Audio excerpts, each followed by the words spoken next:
la la la la la. I can't hear you. I'm not listening. If you hadn't infected my suit, we wouldn't be stranded here in this forsaken... I object to the term infected. Some of my best friends are viruses. I prefer the term sublet. Get the hell out of my suit, you annoying little bug. That's Mr. Little Bug to you. And I would love to leave this rapidly ripening Robbie the Robot fat suit, Miss Au Naturelle, but it appears that we are stuck with each other. Besides, there's nothing stopping you from leaving my suit. Actually, Arthur, that's not a bad idea. What are you doing? You took me serious. You're not supposed to do that. You'll be unprotected. Don't drink the water!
Commander, I'm receiving a priority message from Frontier Outpost Helm. On main screen. The vessel has ignored all hailing attempts. All electronic systems were disrupted when it arrived. Our station is beginning to drift. Any symbiometry ships within this sector, please assist. Can we make it there in time? No, sir, we're too far. Scanners indicate that there's a large vessel next to the outpost. Wait. Commander, I'm detecting a huge displacement wave emanating from the space around the vessel. Oh, Lord. There must be thousands. There are more ships appearing on the border. All systems are shorting out. Energy levels are up. Escape! Outpost Helm, this is the Science Vessel Oracle. Please respond. Can you hear me? Helm, this is the Science Vessel Oracle. Please respond. Are you reading me? Please respond. Helm, this is the Science Vessel Oracle. Can you respond? Do you hear me? They have returned.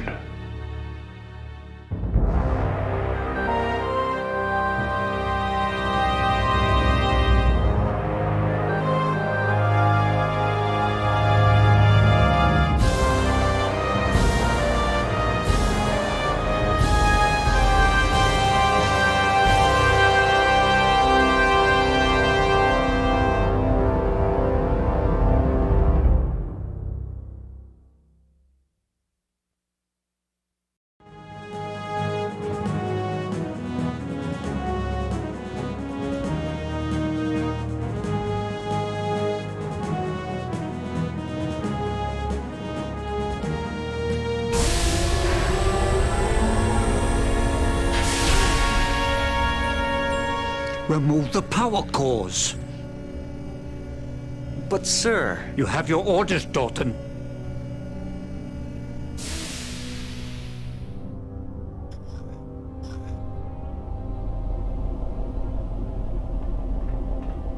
Hold it, Will.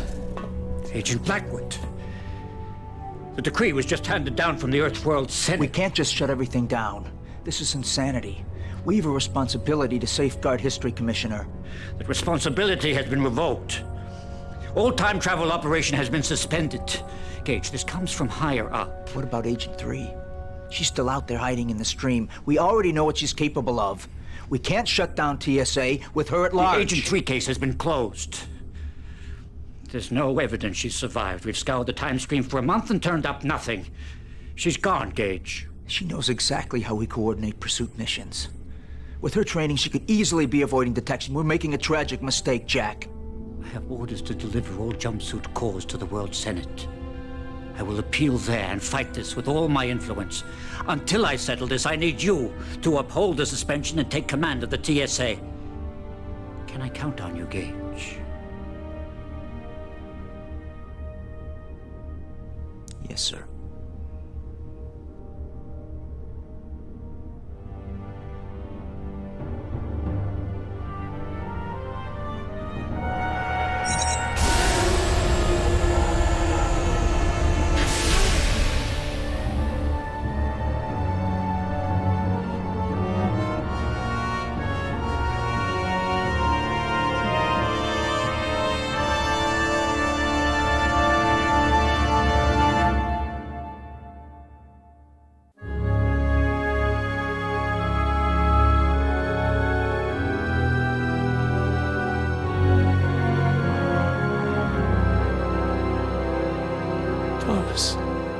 Elliot, your fears have been confirmed. The Quothalas have returned. Oh, I should have told him more when he came.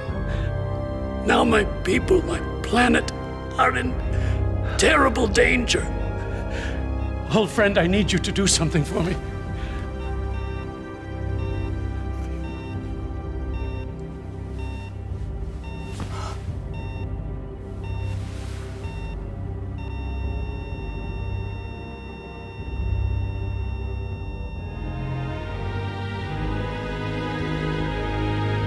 Goodbye, old friend.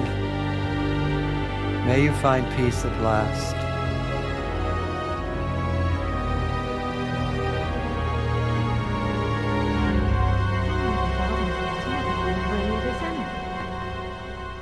One thing I didn't tell you, Gage. You're gonna have to do the rest without me. I'm the virus. Thanks for the adventure. I'll see you on the other side. What's going on?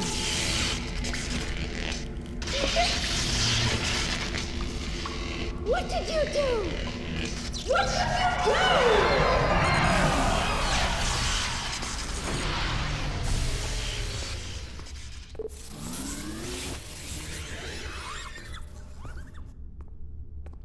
What are you still doing here, Gage?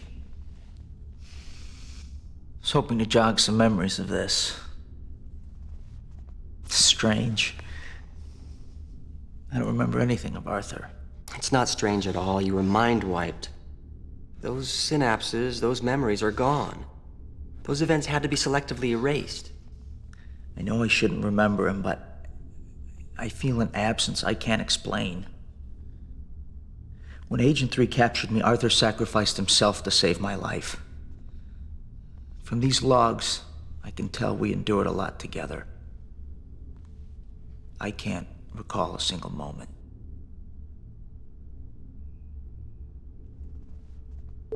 That's it. She just hooked up the pipeline I needed. I'm gonna swim up and see if I can stop her. Good, you're awake. Don't bother trying Gage, to you gotta move. see Your this. suit's disabled. I've got Fallon Prison. It was only 10 years ago today that his plot to assassinate the Cyrolan delegate during Earth's induction into the symbiotree was thwarted by the heroics of Gage Blackwood, Agent 5 of the Temporal Security Agency. Sinclair will be remembered as both the greatest scientist of our time and as the greatest threat to Earth's history.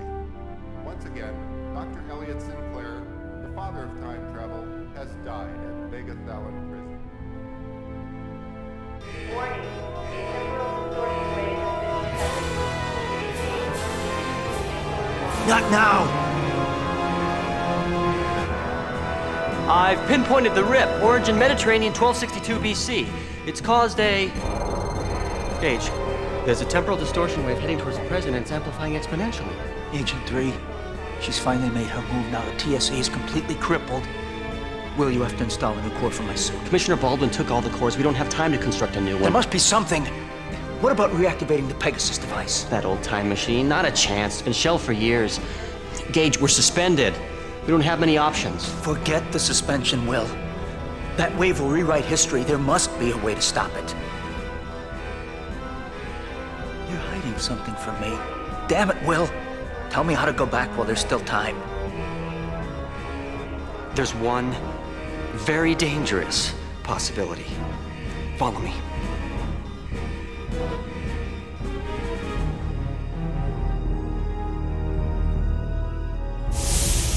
I'm not supposed to show this, even to you. But under the circumstances, well, here it is. The chameleon jumpsuit.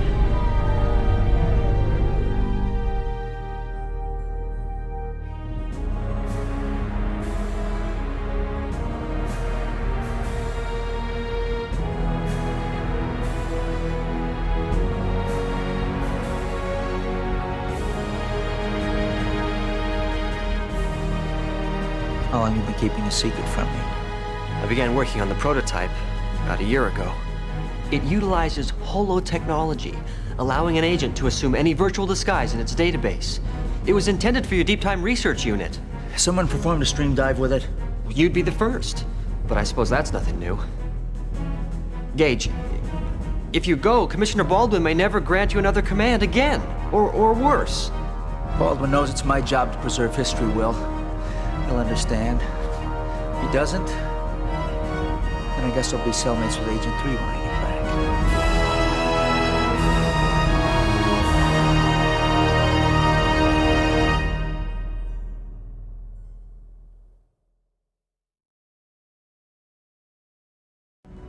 All right. There's no time for a full diagnostic, but I need to see if the chameleon system works. You should now see a display within your helmet. Move your cursor over me. Use it to capture my image. Hurry. Good. Now my image is in your image database. Remember, you can only assume a form that is native to a time zone, which means you'll have to capture someone else's form when you're in the past. Also, you'll need to know how to initiate a temporal jump. There's a display at the top of the helmet that shows the date and the current time zone. Activate that and choose a location. You should only have one, the source of the distortion wave at 1262 BC.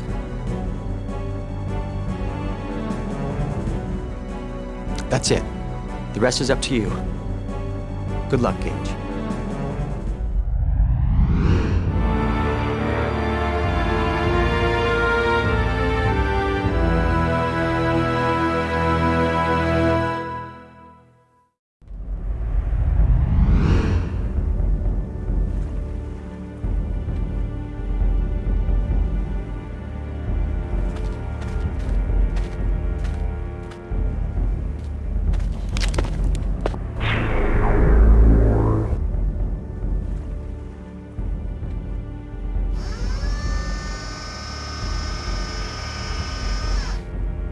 Gage, remember the smooth, sultry voice? It's me, Arthur! The Robin to your Batman, the Jekyll to your Heckle, the Thing to your Thing. Why the long face? You remember me, right? Dimples! Remember the... From your blank stare, I would say that you don't. Oh well, I'm not hurt. But if you don't mind, I'm gonna take a look around and make myself at home. While I'm checking things out, I have a message from your pen pal, Agent 3. Yes, Miss Joy. She left it for whoever found the suit.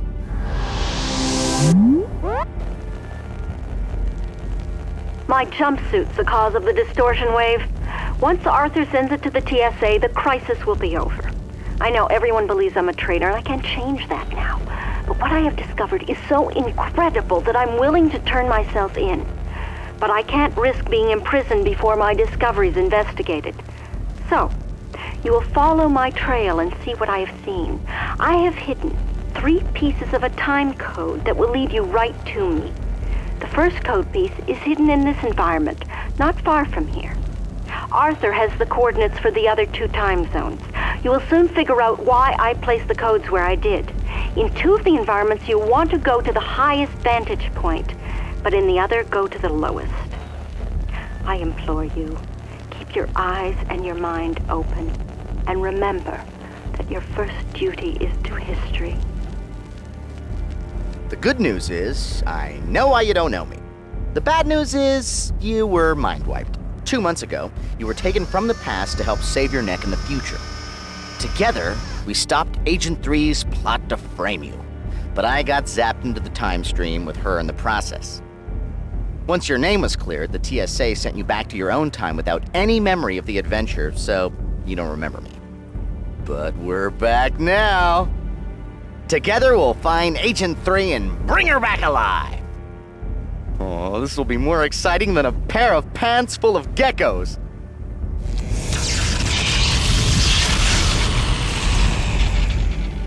Just like before, I'll display icons for you to talk with me. If I have a comment, the thought icon will illuminate. If you want my sage advice, check the light bulb and see if I have any help. Oh, and I took the liberty of moving into the old translator biochip. So, I'll be your universal translator now. The new coordinates are in your jump menu. Lead on, Gage. According to history, this uncharted island never existed. However, we are relatively close to Thera, an island that erupted in a huge... That derelict boat seems to be in a hurry to leave the island. Hold on, there's somebody on that boat. He looks familiar. Call me time-space happy, but I swear that's Dr. Elliot Sinclair, the scientist who invented time travel. The guy you put away for 10 to 20 at Vega Thowlin. He could be Sinclair's distant cousin. You know what that means. Baldness is hereditary. The destruction of Thera had far-reaching consequences. From about 1950 to 1450 BC, the Minoans of Crete ruled the Mediterranean during the golden age of their civilization. When Thera erupted around 1450 BC, volcanic ash from 70 miles away covered Crete, while tidal waves flooded the island cities, wiping out the great Minoan nation. It was later proposed by archaeologists that the lost continent of Atlantis could have shared the same fate. That building was not dilapidated from natural erosion. I would say that it looks freshly smashed.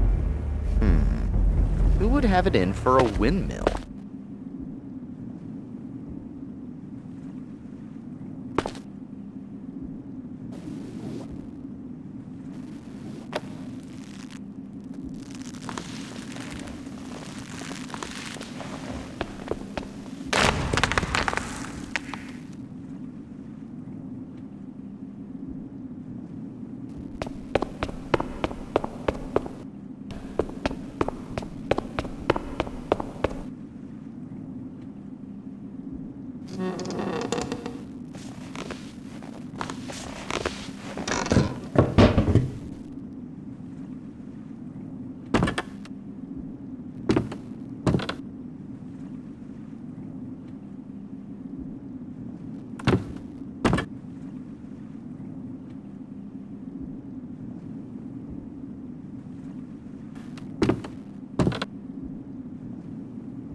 This island isn't deserted, it's been attacked. Something destroyed the city's seawalls and flooded it.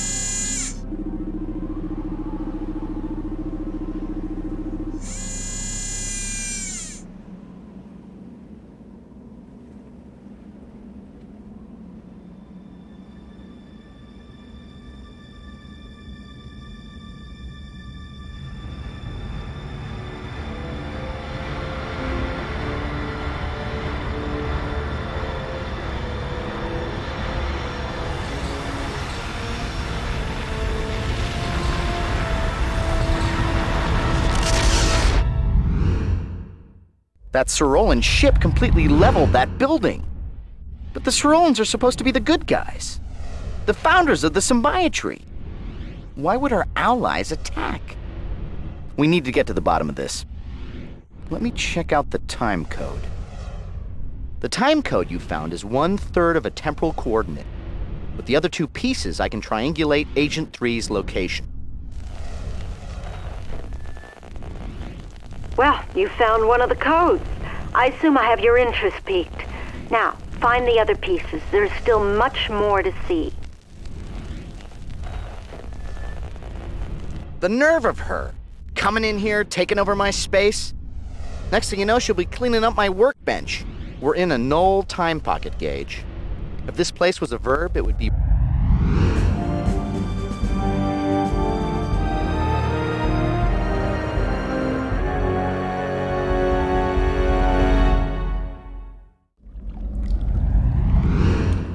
Either Agent 3 has sent us to languish in a deep well, or we shrank into your turtleneck.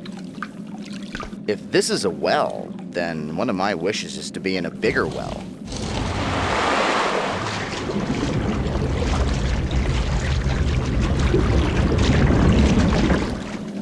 Next time we vacation in the past, I'll bring my swim trunks. So what's next? Bungee jumping off the pyramids? Bull leaping in Crete?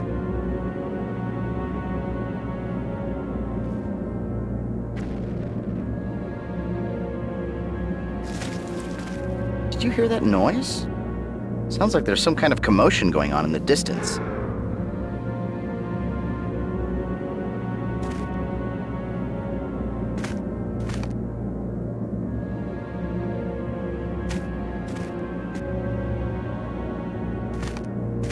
Whatever tore through here seemed intent on breaking and scorching everything.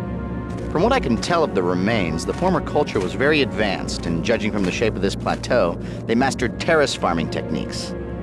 Although they probably should have put more time into the fire department. Look, Gage, another basket case.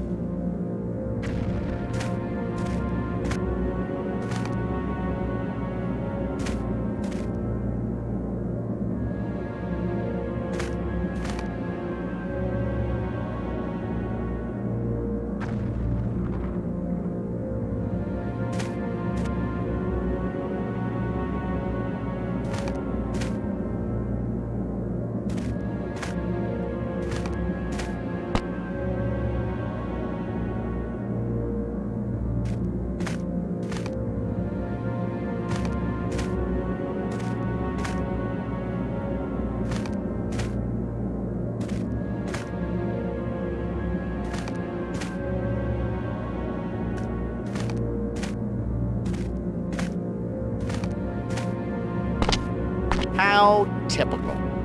Every time we go to a theme park, all the good rides are closed. For once, I'm at a loss for words. I can't think of a reason why those piñatas are here. Pre-Columbian South American cultures were never really known to be avid balloonists. But then again, according to my knowledge of this time period, there was no record for this civilization. The balloon closer to the ground appears to have been damaged. I can see that the higher balloon appears to be in better shape. It has an attached gondola. With the attached baskets, the natives could have used these balloons for transport.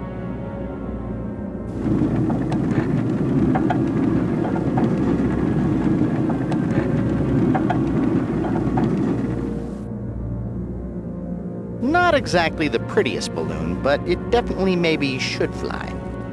Oh my goodness, this baby's going down. Why don't you go up first, Gage, and I'll go find a shovel and dig your early grave.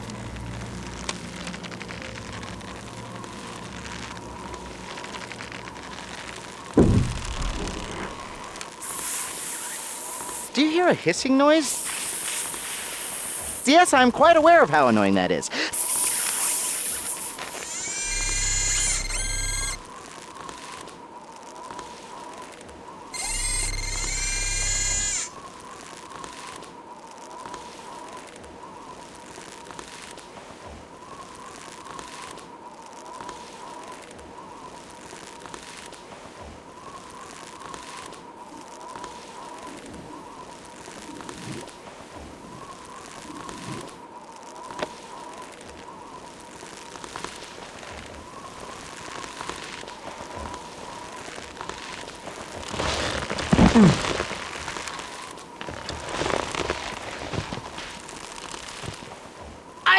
Newcomer Gage Blackwood has roped a wild air balloon in under 6 seconds.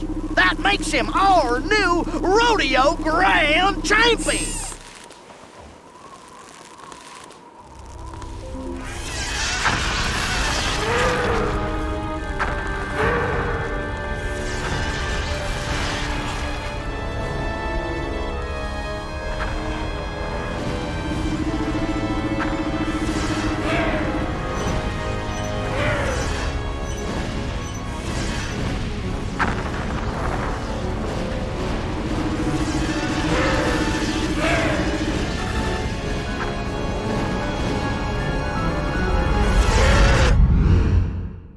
There were 2 different alien groups fighting over that city. I recognized a Cyrolan ship, but I have no idea who those other vessels belong to. Maybe Agent 3 can explain more when we find her. Let's look at this time code. Nice work, Gage. I'm computing the second piece now. Looks like she's pretty far. How can I tell you in terms you would understand? You know how long it takes to find humor in a Gallagher show? Well, in time-space terms, she's 1,000 Gallagher shows away. That third piece is essential to the coordinate. We need it if we want any chance to find her. Excellent. By now you understand the importance of my discovery. Go to the last environment. The final code piece will lead you right to my position. If she does that one more time, I'm putting up a sign that says no girl time agents allowed. Gage, this is your colon. Eat more, Bran.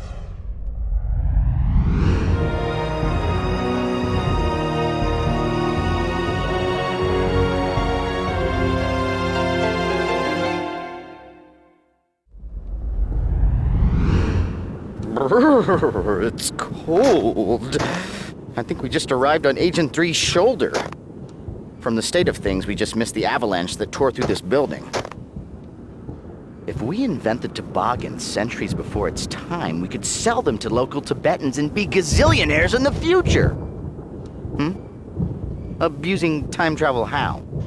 Oh, I suppose you want to save the world. What about our needs?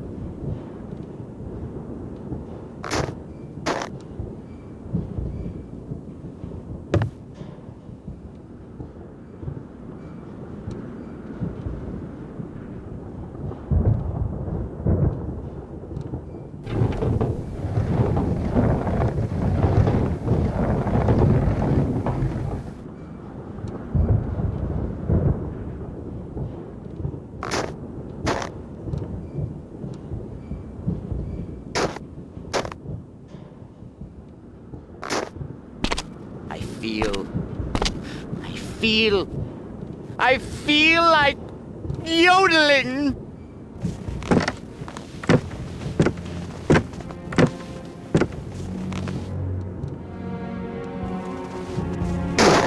Ow! I think I was sitting on my keys.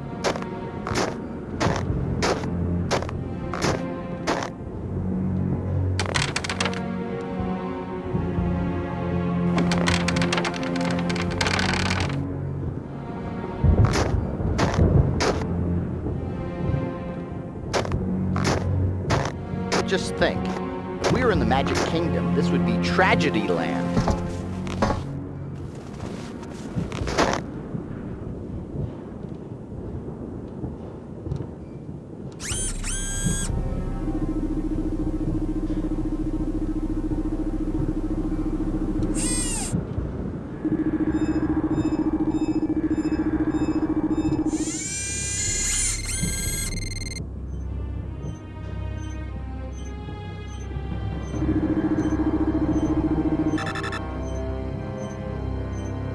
Uh-oh, Cyrolans. They look like they mean business. What could they be searching for here? Uh-oh. Gage, if we don't leave now, the Master of the Flying Guillotine will finish us in a split second.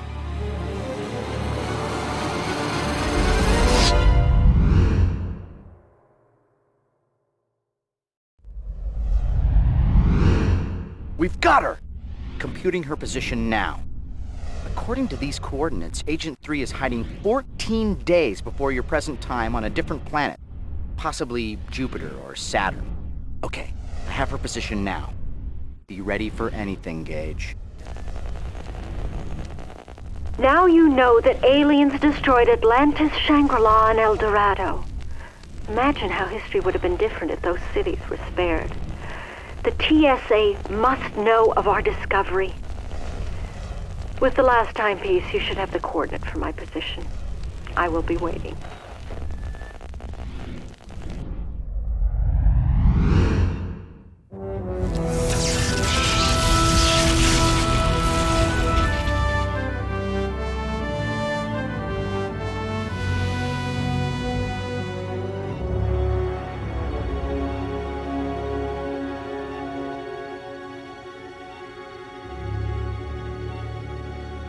Gage, I didn't think the TSA would send you. How can you ignore what I've shown you? Think of your duty to history. What would you know about duty? You're coming with me now. Wait, before you arrest me. There's someone here who may convince you further. Why do you plague me in my final moments? You took away my lab, my life. Dr. Sinclair, I saw you in the past. Fleeing the destruction of Atlantis. What were you doing there? Atlantis! You saw its destruction. Then you know that the most beautiful city in history was destroyed by our benevolent protectors. Yes, I saw it all, Elliot. But why did the Sorolans attack? They were allies. They razed Atlantis. It was an unrelenting fire. When the Sorolans came back 10 years ago, I tried to warn Earth, and nobody would listen. And I was imprisoned by you for my foresight. I need to know more. Who were the Sorolans fighting? Long ago, I believed in higher powers. I took it as my purpose to heal and shepherd the world. But the world turned its back on me. And this is my reward for a lifetime of faith. Goodbye, Agent Blackwood. Elliot.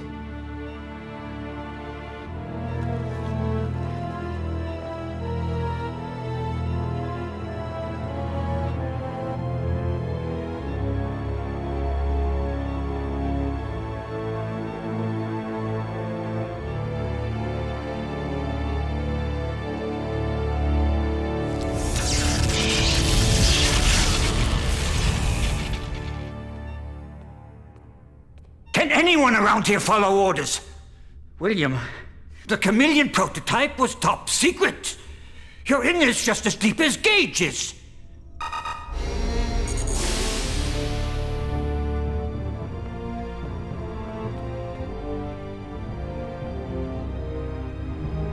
You can't imagine the trouble you've caused us. Lock her up! I should throw you in with Agent 3 for insubordination. But the truth is, I need you. We're in the middle of a crisis. The Breaker Quadrant was attacked only hours ago. What? There hasn't been an attack on the Symbiotree in decades. Do we know who? We haven't been able to identify the ships. They smashed through our frontier outpost. They're on an intercept course for Earth. The Sorolans have cautioned us to ready our planetary defenses, and are here to offer their support and counsel. Gage Blackwood, I am Gisela, the Sorolan ambassador to Earth. In this time of crisis, we have come to ask you for your aid. Those same ships have been on Earth before! They were fighting your people, Ambassador! Gage, tell them what you saw! Hell, is she still here? Get her out of my sight! Agent 3 is right. While I was in the past, I saw a craft similar to that one battling Sorolan ships. I was in Atlantis, Ambassador. I know what your race did. What the hell are you talking about, Gage? Be calm, Commissioner Baldwin. My government has never permitted me to admit this. In your distant past, we defended your planet against a savage race, the Quothalas. When my race was young, an elder race called the Sosequi had already passed. They left only whispered legends of their legacy, a relic that contained their vast knowledge. A trail of legends led us to Earth, and it was at Atlantis that we met the Quothalas. Afterwards of peace failed. We both fought with a frightening passion for our birthright. When one of the Quothalas ships landed near the temple, we had no choice but to destroy the city. We still believe that action saved your world and many others. Your quest for the legacy has resulted in the destruction of 3 civilizations from our history. The Quothalas were butchers! We saved your Earth from enslavement! After the destruction of Atlantis, we battled the Quothalas hordes for centuries. Twice more during your history, the Legacy's influence resurfaced in the form of 2 highly advanced human cultures. Sadly, each of the cities were destroyed in brutal battles. After the 3rd city fell, we were able to crush the Quothalas. We assumed they were gone forever. Commissioner, I'm receiving a message from deep space. Earth. You must turn over the legacy and time travel technology, the birthright of the Quothalas. If you do not, there will be dire consequences. The situation is desperate. The Symbiotree defense fleet is scattered, and the Quothalas Armada more formidable than ever. That is why we have come here. With the Legacy, we may be able to stop the Quothalas. Without it, the Symbiotree might not be able to protect Earth this time. You need us for our time travel technology. You're asking us to go back to the cities before their destruction to search for this legacy. Let me go back, Commissioner. I've been to the cities. I can find this legacy. At the very least, it will give the Earth a bargaining chip with the Quothalas. You wouldn't even know where to start looking. In each of the cities, the attacks seem concentrated over the central temples. The legacy may be hidden in one of them. Doesn't look as though we have much of a choice. But this is going to happen our way, Ambassador. This will be an Earth investigation only. The Earth government will be made aware of everything you've disclosed. My government should not have kept this from you for so long. I hope this will not hurt the kinship between Cyril and Earth. Very well, Gage. I'm sending you on a mission to search for this legacy. William, program 3 jump coordinates to each of the 3 cities approximately 1 day before they will be destroyed. They should be uploading to your suit in a moment. How will I know this legacy when I see it? All of the Cyrolan legends describing the legacy are vague. This pendant is an ancient Sosequi relic that our archaeologists discovered on another planet. We believe this symbol is a Sosequi marking that represents their legacy. The true legacy might also bear this mark. Good fortune, Agent Blackwood.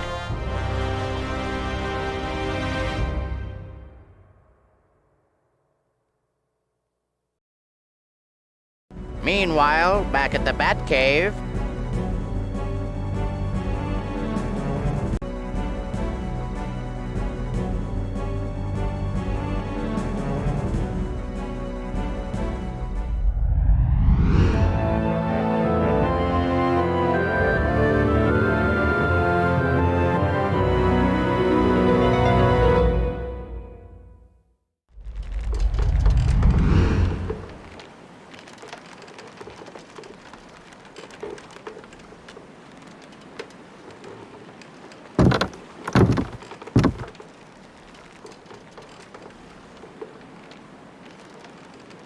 Did you notice that one of the sails on this windmill is missing? Well, I did. And I deserve a cookie. What an incredible city. Quite a difference from the aquarium we saw on our last visit.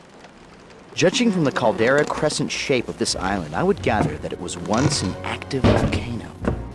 If Agent 3 was right, and this really was Atlantis, then it surpassed even the most fantastic legends of its existence. We have a lot of ground to cover, so if you get stuck, we can always time jump to another environment. Don't fret. I'll log the precise coordinates so when you choose to return, we'll appear exactly on the spot where we left. I want you to watch this spiraling staircase. You're getting sleepy. Now repeat after me. Arthur is always right. Whoa, stop, Gage. That must be the keeper of the windmill. Since you don't have any Atlantean guises in your chameleon database, it might be wise to meet him later. Let's find another way around. Gage, you can't walk up to that person. If someone sees you in your futuristic Turtle Boy suit, it might change history. Let's find someone who's not paying attention and capture their guise with your chameleon device.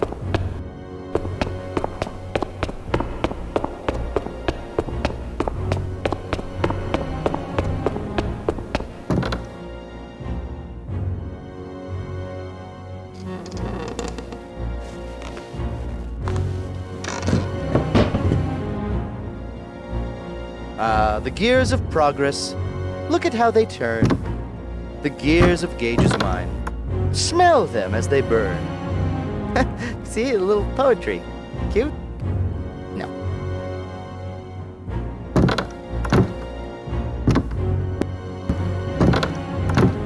Igor, pull the first lever.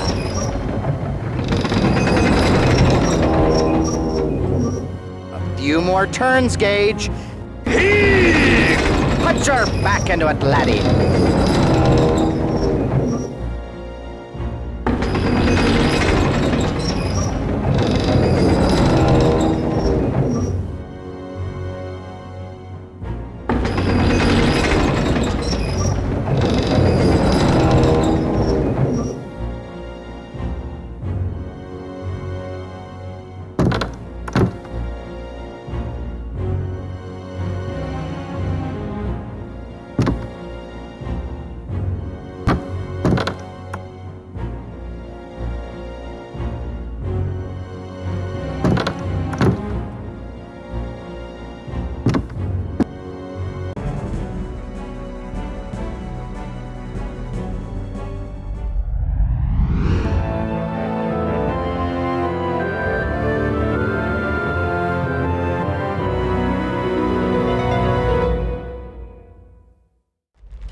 The inhabitants of the city were ingenious. See the series of concentric seawalls? It looks like they built a canal and a lock system to control the water level within the city. They've drained out the crater to expose more usable land. But if they're reclaiming land, why did they keep the water level high in the center? We have a lot of ground to cover, so if you get stuck, we can always time jump to another environment. Don't fret. I'll log the precise coordinates so when you choose to return, we'll appear exactly on the spot where we left.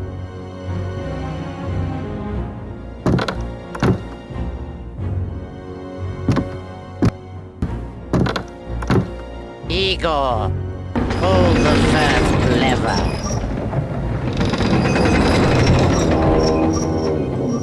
A few more turns, Gage. Heave! Put your back into it, laddie.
The first description of Atlantis in literature was from Plato in a series of discussions from his works Timaeus and Critias. According to Plato, Atlantis was a utopia that existed somewhere in the Western Ocean. It was never known whether Plato was actually describing the fabled lost continent or fabricating an elaborate concept to help prove an argument, as he was known to do.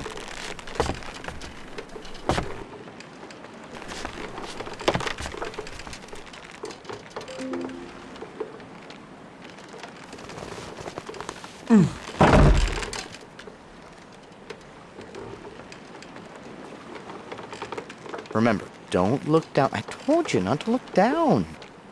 Now you better use the umbrella.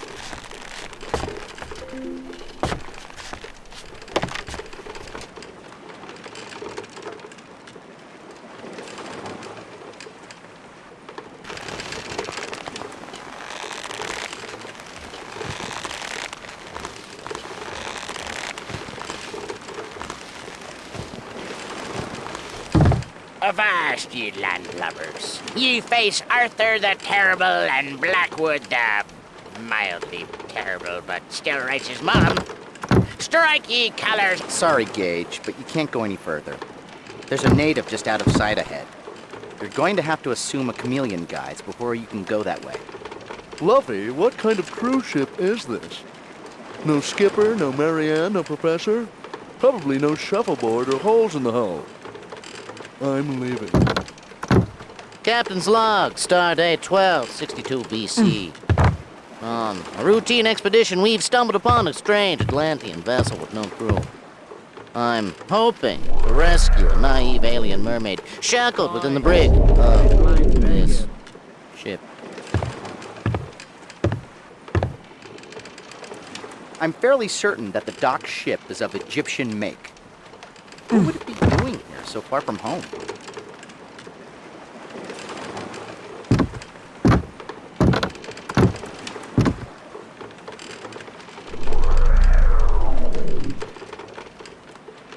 Yes?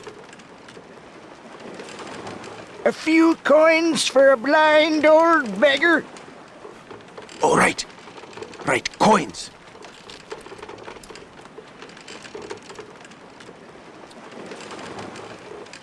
Is there not something you wish to say?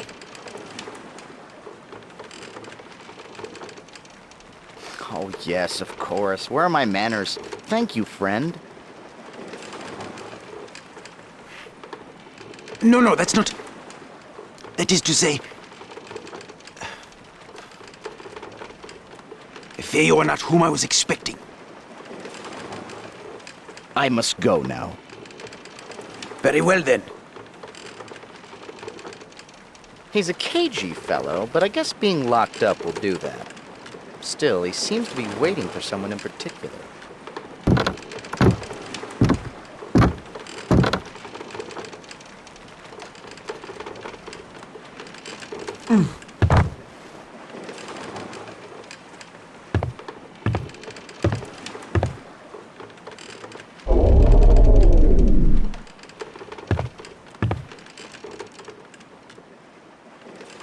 A few coins for a blind old beggar.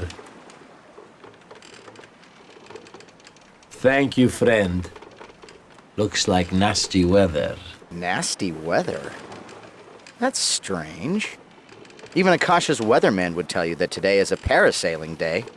It would seem so, yes. Well then, perhaps you had better move indoors.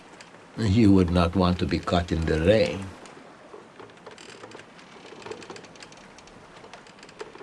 A few coins for a blind old beggar. Thank you, friend. Looks like nasty weather. I'm sorry, I would have to disagree. Really? I could have sworn I felt a star moving in. Well then, in that case, I think I'll stay here and get some rest.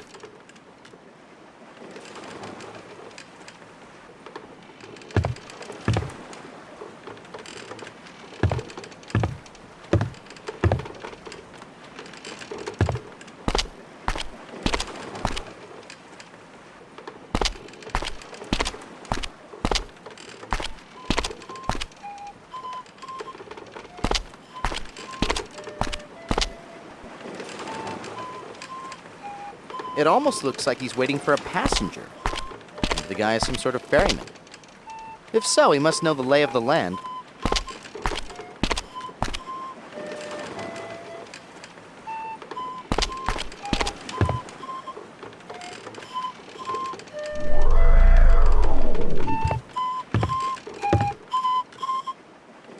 Oh, where can I take you?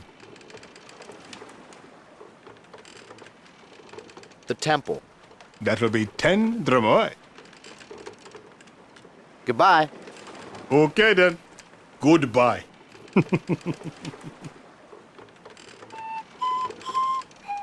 Ah, where to now, huh? The windmill. That will be 10 dromoi.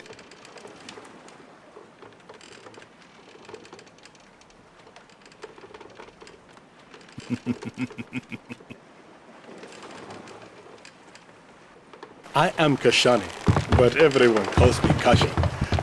You must be the captain of the boat they captured just this morning. I know how you feel. I am a victim too. The Atlanteans capture anyone that passes by. Now, the Atlanteans have kept their city secret for over 1,000 years. Whenever a ship passes too close, they capture it and they force the crew to live here as second-class citizens. No one is allowed to leave. The rules are very strict.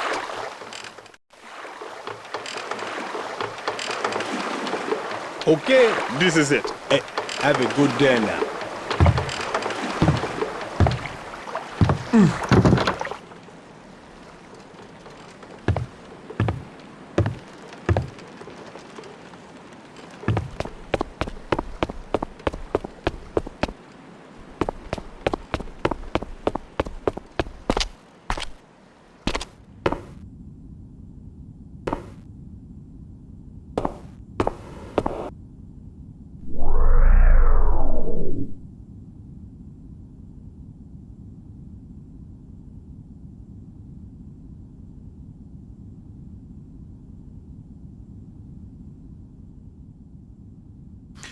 Looks like nasty weather. Gage, he said it looks like nasty weather too. Well, if you insist. Storms can appear from nowhere this time of year. Well, when in Atlantis, do as the Atlanteans. Still looks like nasty weather. Why does everyone keep saying that? It looks nice enough to me. Perhaps, but the windmill keeper must be prepared for the worst.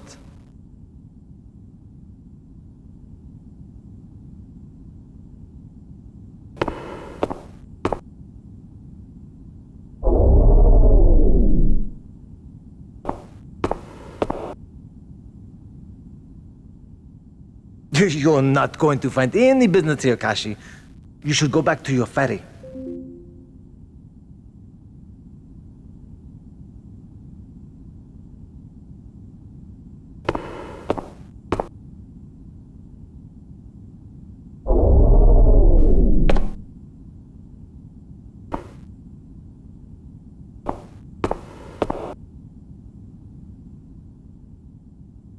Padros, why have you come? You were supposed to send Ahmed. Quickly leave before you're seen.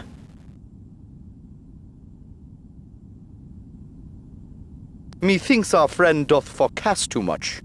It sounds like he's more... For what reason do you return? It is not time yet. Come back tomorrow.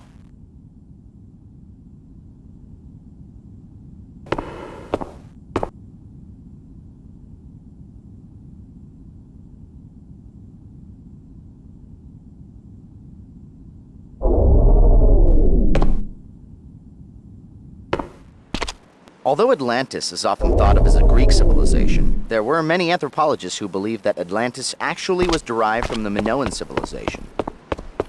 Judging by their architecture, I think their guess was right.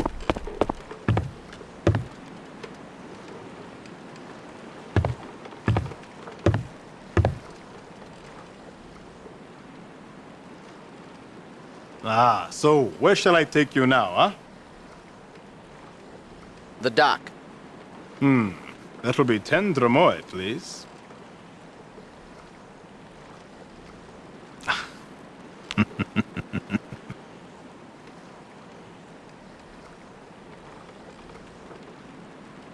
Do not lose hope, huh?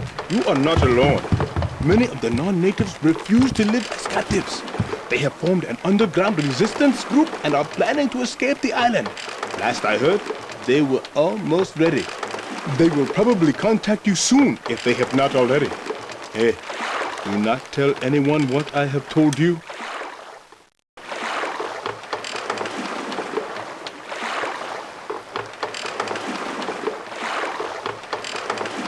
All right, we've arrived. Thank you for your business, eh?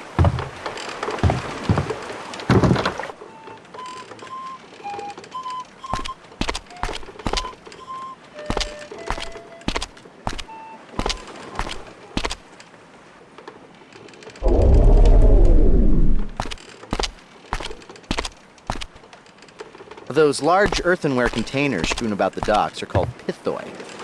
Bronze Age Mediterranean cultures used them to hold liquids like oil and wine. When full, they would be incredibly heavy, which is why I assume they have the loading crane. A few coins for a blind old beggar. Thank you, friend. Looks like nasty weather. You don't know the half of it. What are you doing here? Unless it is important, you should be waiting for the captain at the windmill. I will inform you if that plan changes.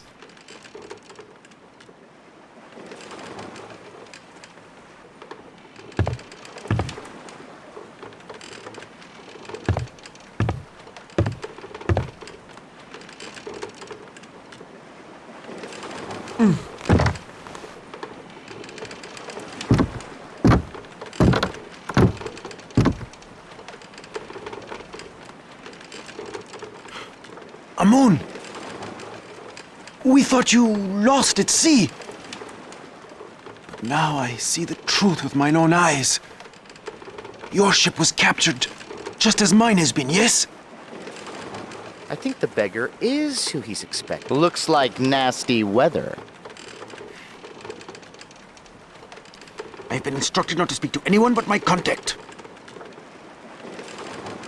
How were you captured? We were returning to Egypt with a full load of silk when my gaze fell upon this god-forsaken island. We sailed close for a better look, and by the time we saw the warships, all chance of escape was lost. Well, they'll probably be back to release you soon. I must return to my windmill. We'll talk later. Until then, Amon.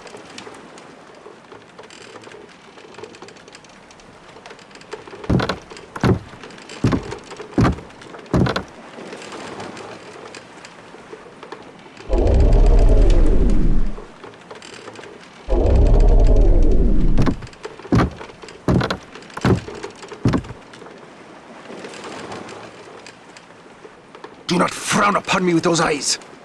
If we were in my country, it is you who would be the prisoner. So, what country are you from?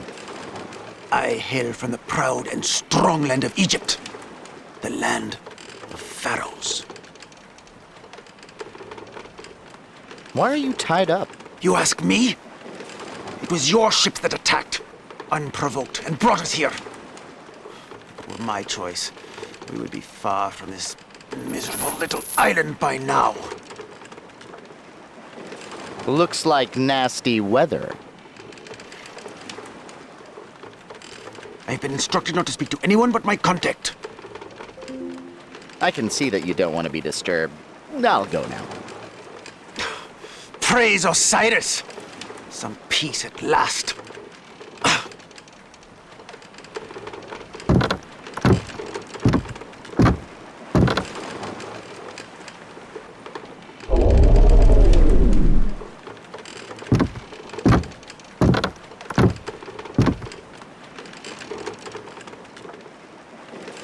What now?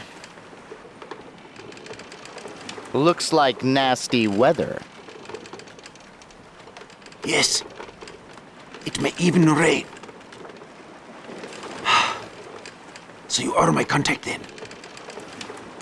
Were it not for these bonds, I would have been able to meet you as planned. But I have spoken to a member of my crew. He will be coming to free me later. Once I am released, I will seek you out. I think I'm starting to pierce through. I must go now. Very well then.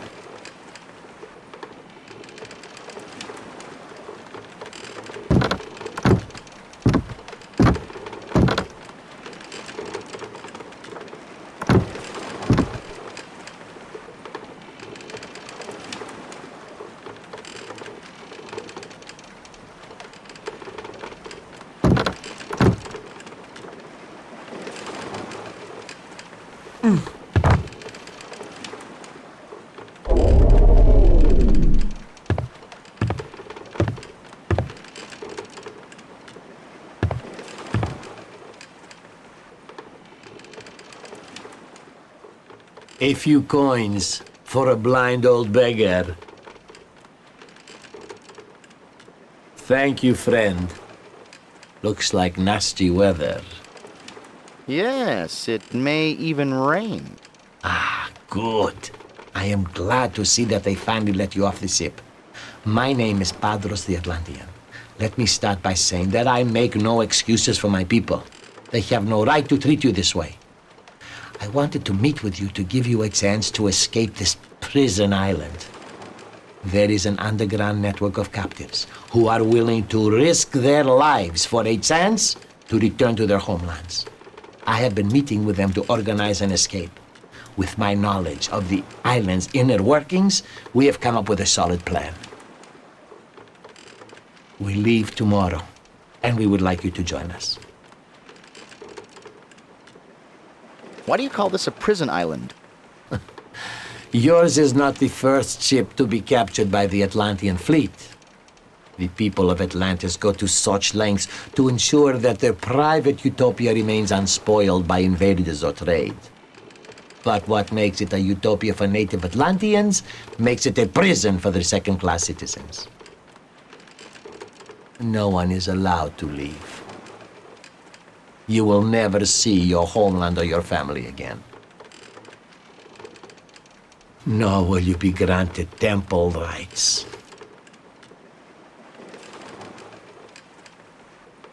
So, what's your plan? Your skills were impressed upon me by a fellow countryman of yours, Amun, the Egyptian. He will give you the details of the plan, and you can find him at the windmill nearest to us.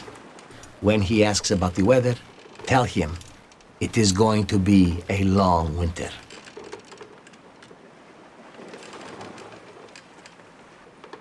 So why should I trust you? It is true. You have no reason to trust me. All I can tell you is that this may be your one and only chance to escape. If you do not take advantage of it, you may very well regret that decision for the rest of your life.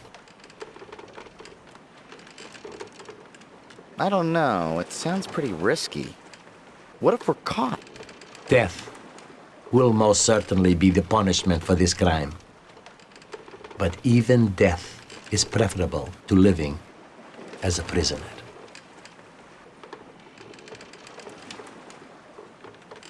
I'll go now.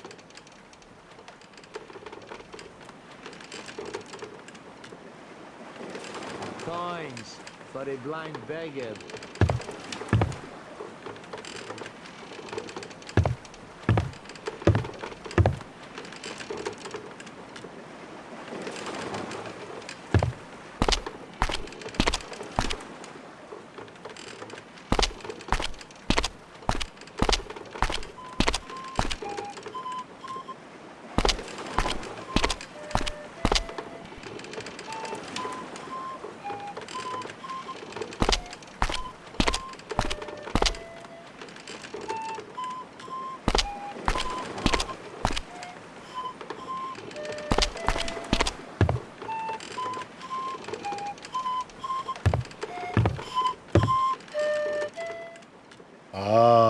Where to now, huh?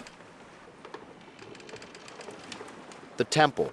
That'll be 10 dromoi.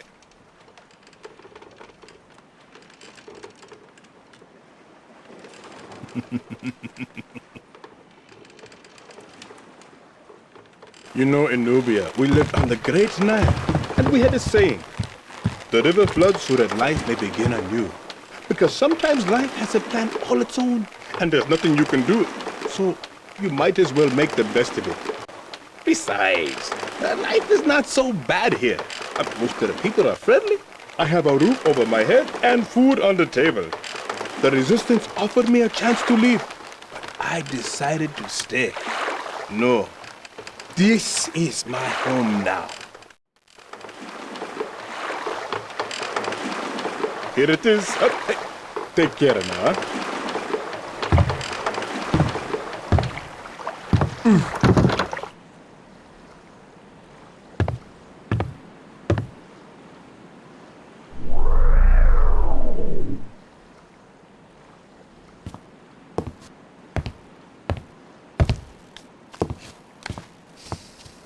No second-class citizens in the temple. Gage, you like movies. So why aren't second-class citizens allowed in? By decree of the Templars. Who is allowed into the temple? Only native Atlantean citizens making deliveries or possessing a gold temple medallion may enter. What kind of things get delivered to the temple? Anything the Templars have need of. Today, deliveries are expected from the olive oil and potter shops. What medallion? A gold medallion bearing the seal of the temple. How do you expect to gain entry without one?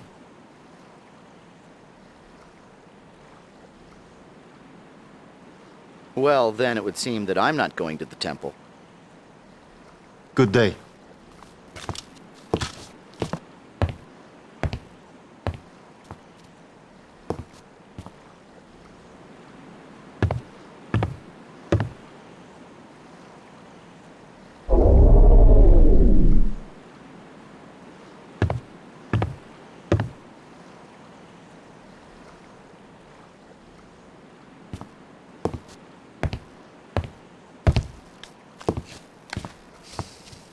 No second-class citizens in the temple. This guard is protecting a lock. Sort of a water elevator. Well, then it would seem that I'm not going to the temple. Good day.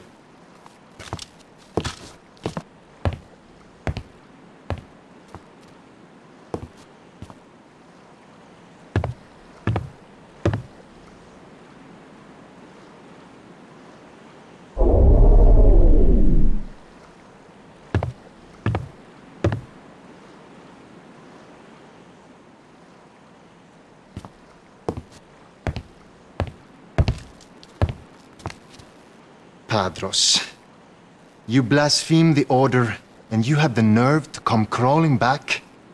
If you set foot in the temple, they will not likely be so merciful this time. Now be gone with you, old man.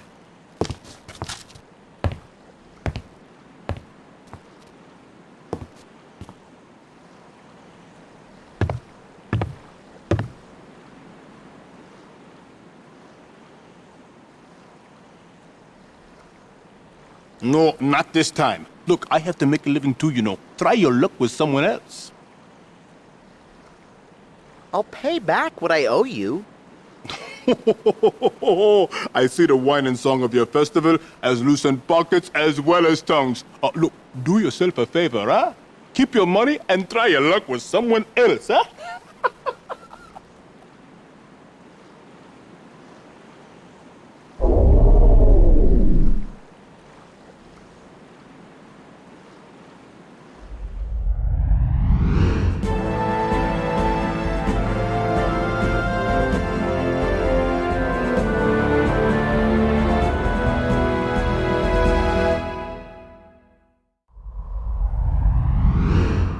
There's the Tibetan monastery we saw spilled all over the ravine. I have to say, it looks much better erect than wrecked.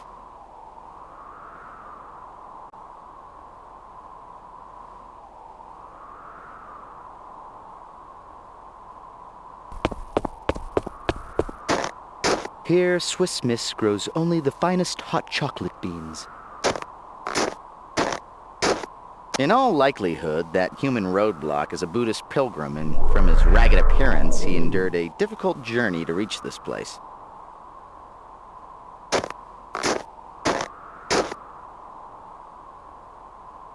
The pilgrim seems overwhelmed with reverence. Gage, you're wearing a time suit. Sorry, Gage, you can't speak to someone with their guise. It'll give them a complex.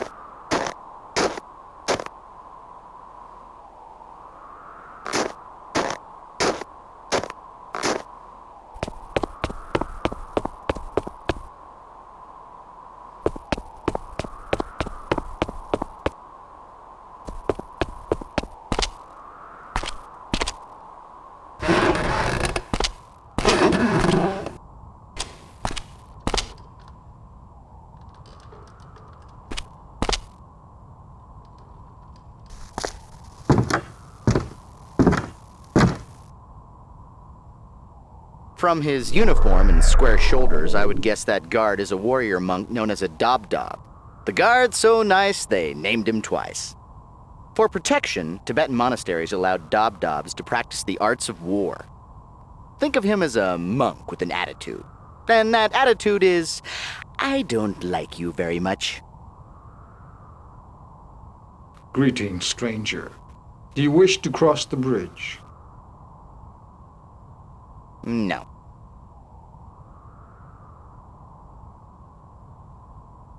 Greetings, stranger. Do you wish to cross the bridge? Yes. You must give the offering of the initiate before you can cross the bridge and enter Shangri-La. What kind of offering are you talking about? It has always been a tradition for an aspirant seeking induction into our order to give a silk scarf before crossing the bridge. Will this scarf allow me to enter? Welcome to our order, initiate. Go back down the stairs. I will extend the bridge for you. For the protection of Shangri-La, I will have to retract the bridge once you cross. If you wish to travel over the bridge again, just ring the bell on the other side. Once you reach the monastery, seek Lama Dustin for instruction immediately. Is that a llama with 2 L's? Lama Dustin is the spiritual leader of our order. He's a teacher of Buddha's ways and the wisest man I know. Where can I find the Lama? You will find him inside the monastery. Once you cross the bridge, enter the prayer hall. Go there and he will train you. Goodbye.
The dangling cylindrical columns hanging from the ceiling are victory banners.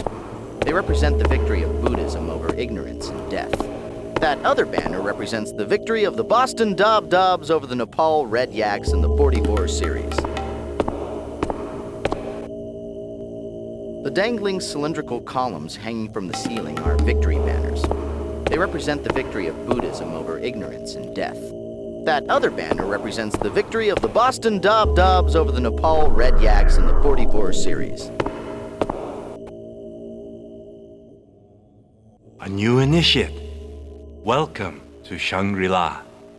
I am Lama Delsdin Gyopa. I will be your teacher as you begin your path to Buddha.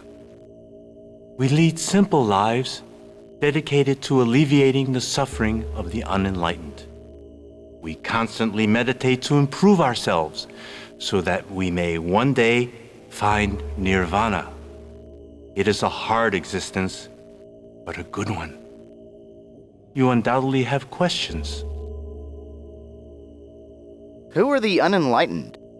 Those that are still trapped on the wheel of life. Those that die and do not reach nirvana are sent to one of the realms of the wheel to be reborn. The notion of reincarnation dominates the Buddhist religion. The image of the wheel of life is a symbolic one, going with the idea that life is a cyclical, circular process, constantly turning and returning. What is the wheel of life? When a person dies, karma forces the spirit to enter one of the 6 unenlightened realms. If the person led a life of vice, then he or she will go to a realm that embodies that vice. If the spirit does not achieve nirvana, Then it is fated to wander, to be reborn again into another of the 6 realms. The wheel always turns. Only by learning the virtues that deliver us from the different realms can one escape and reach nirvana. What is nirvana? Excellent question. Nirvana is a state of mind, a location, a being. It is reached when one has achieved the intellectual perfection of the Buddha. It takes enormous focus, but the reward is eternal peace. We strive every day for nirvana.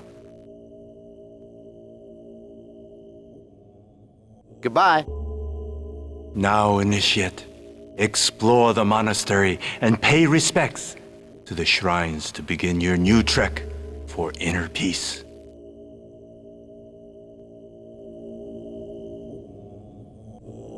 Where's your modesty? You can't change your clothes in front of a stranger.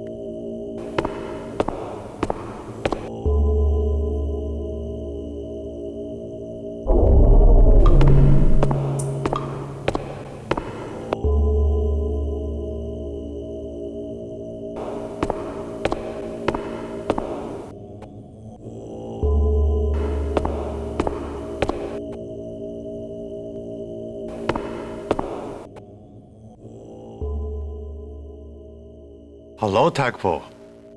Could you come back after my meditations? Oh, and put some snow in your eye. It's starting to swell.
Lama Dulsden, I wanted to tell you that I hit one of your monks earlier. The young one at the bridge with the long staff and the mute tongue. He would answer none of my questions. Learned Khan, you need to control your rage. You are right. I have been having trouble remembering your teachings, Lama. The words just don't seem to stay in my head. My search for the Siddha secrets goes poorly. I will waste no more time here answering riddles. Where are you going? My troops await my presence before we ride against the Muslims in Khwarizm. I must return to the Horde bearing the burden of my first failure.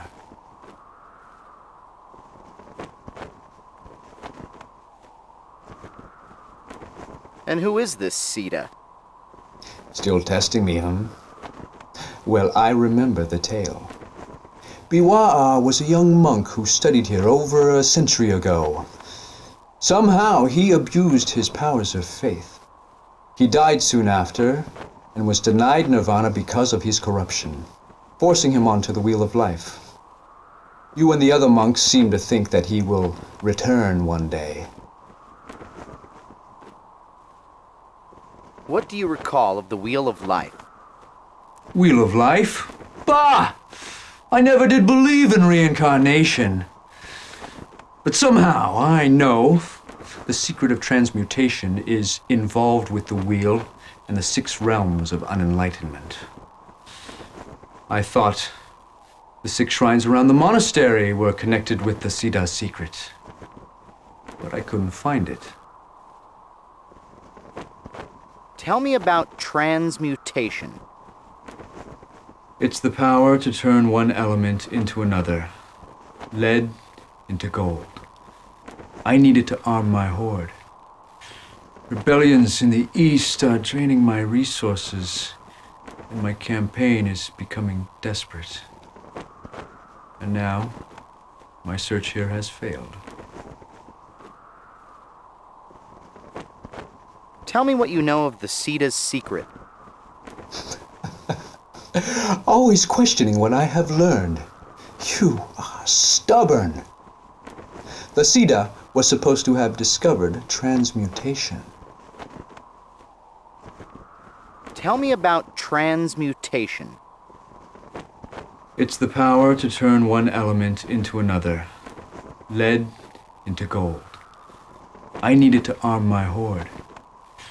Rebellions in the east are draining my resources, and my campaign is becoming desperate. And now, my search here has failed. Where are you going? My troops await my presence before we ride against... Goodbye. Goodbye, Lama.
If anything in this monastery sounds like a long-lost alien technology, it would be transmutation.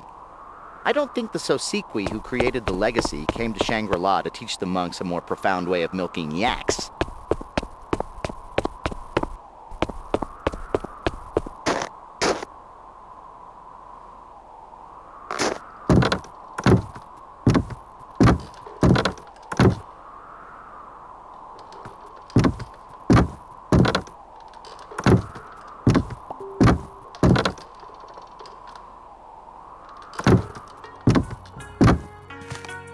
Look at the ground on this side of the bridge. The inscription speaks of the 4 noble truths.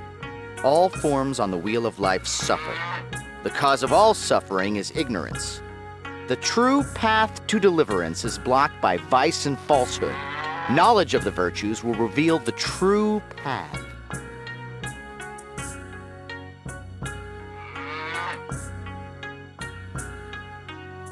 Those colorful symbols on yonder rock are the 6 syllables of a holy Buddhist mantra, Om Mani Padme Hum.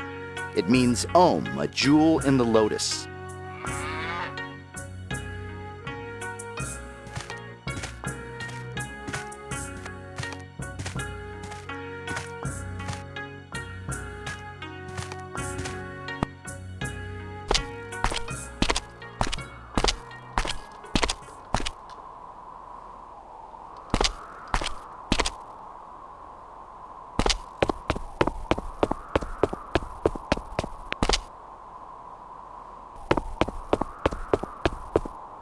Now this is interesting. The walls on this building are partly made of a slightly translucent paper to allow sun to pass through. It reminds me of a greenhouse. A greenhouse in the Himalayas? Isn't that like looking for an ice needle in a butter haystack on a very hot day? I don't think I've quite mastered this simile thing yet.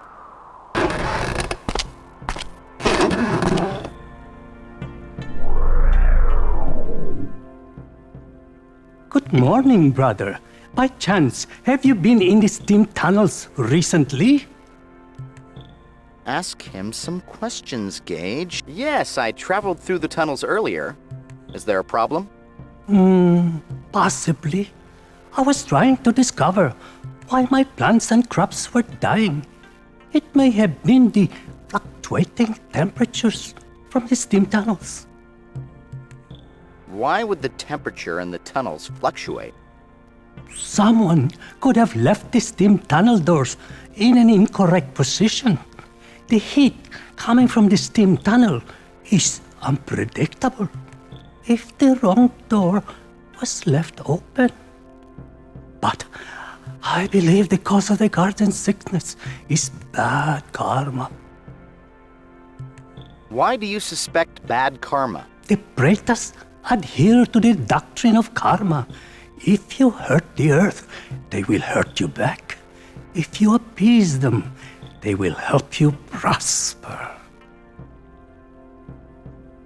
Goodbye. Goodbye, brother. You can't change your chameleon guys directly in front of someone.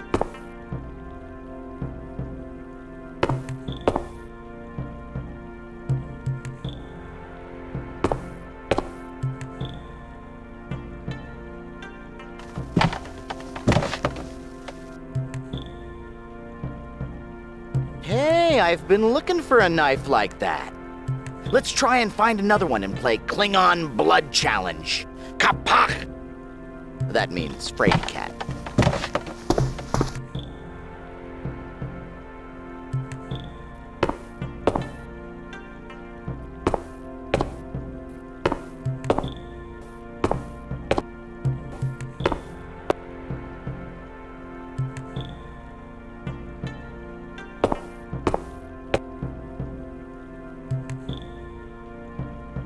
The lotus is an important symbol in Buddhism. It is a symbol of wisdom and spiritual unfoldment, following the metaphor that the roots are in the dark mud of the earth, but the lotus head rises up to face the sunlight.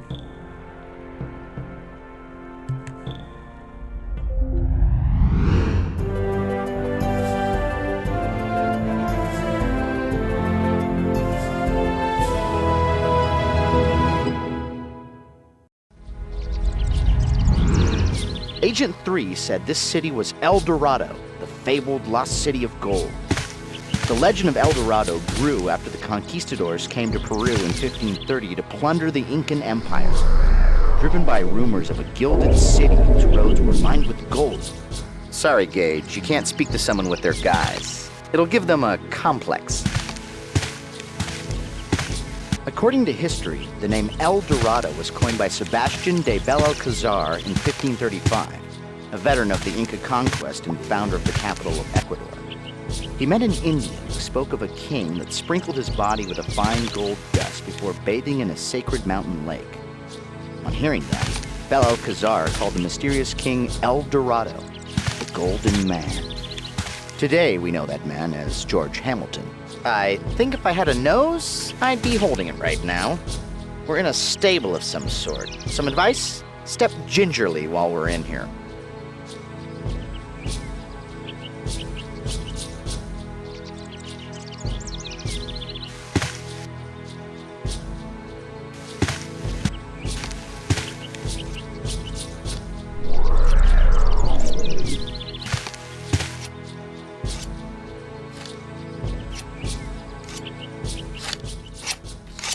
Acheo, there you are. Son, I can tell by your drooping eyes that you were sleeping. Were you out late last night visiting the shaman again? Remember, you have many chores today. Harvesting the crops that Doawalpa provides our people is hard work.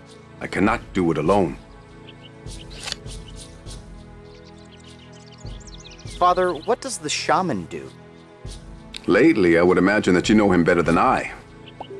Anyhow, the shaman is the one who speaks to the spirits. Son, I know you have been going to see him. It is good that you are interested in the stories of our people. But I cannot reap Tawalpa's bounty alone. I need your help. Don't worry. I'm not forbidding you from seeing the shaman. Just tend to your chores.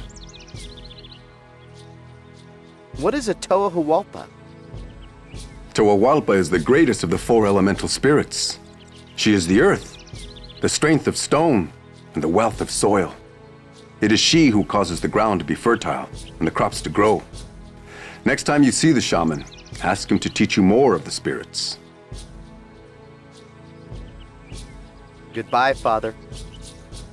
Acheo, I'll see you at dinner. And don't take any more naps. You've daydreamed enough for today.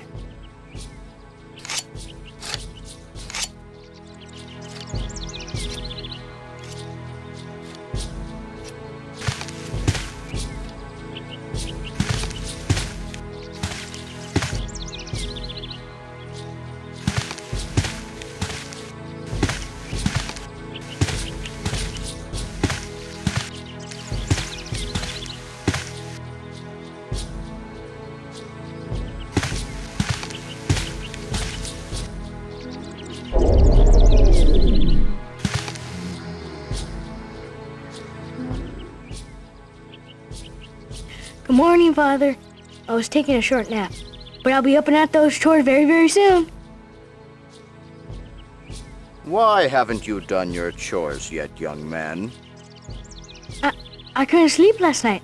I promise I'll do my chores, Father. Goodbye. Bye, Father. I'll have those chores done before dinner.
The pictograms on this mural speak of the conclusion of the great story. Many generations after the first shaman secured the totem in a secret place, the spirits of time and space would beseech a young warrior to save the totem from the brothers, return to claim the totem. However, the warrior would have to overcome the element guardians protecting the totem. The rest of the mural is unfinished, Gage. I assume that's what the scribe is working on now.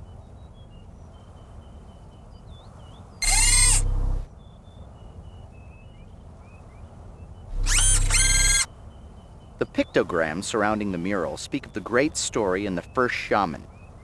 He was instructed by the spirits of time and space to hide one of the three totems of tremendous power from the fury of their powerful children, two winged brothers.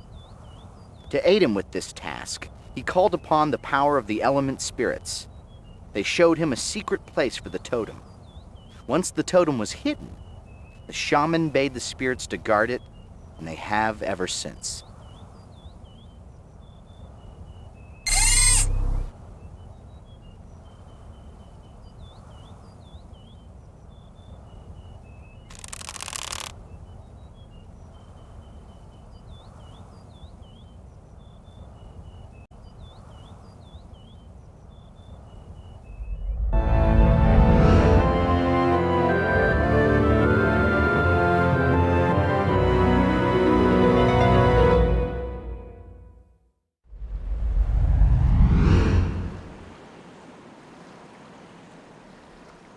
Oh, so Where are we off to this time?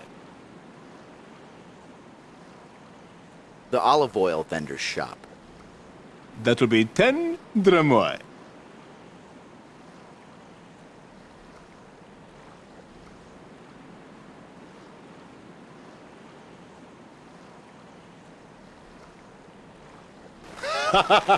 You are probably wondering, where is everybody?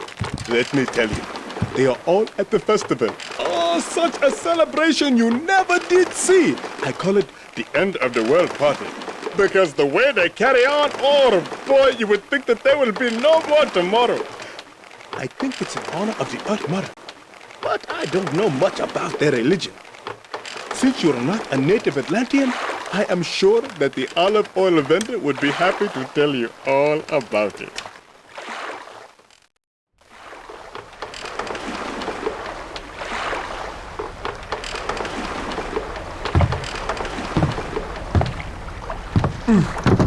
Okay, then now, be careful getting out of the boat.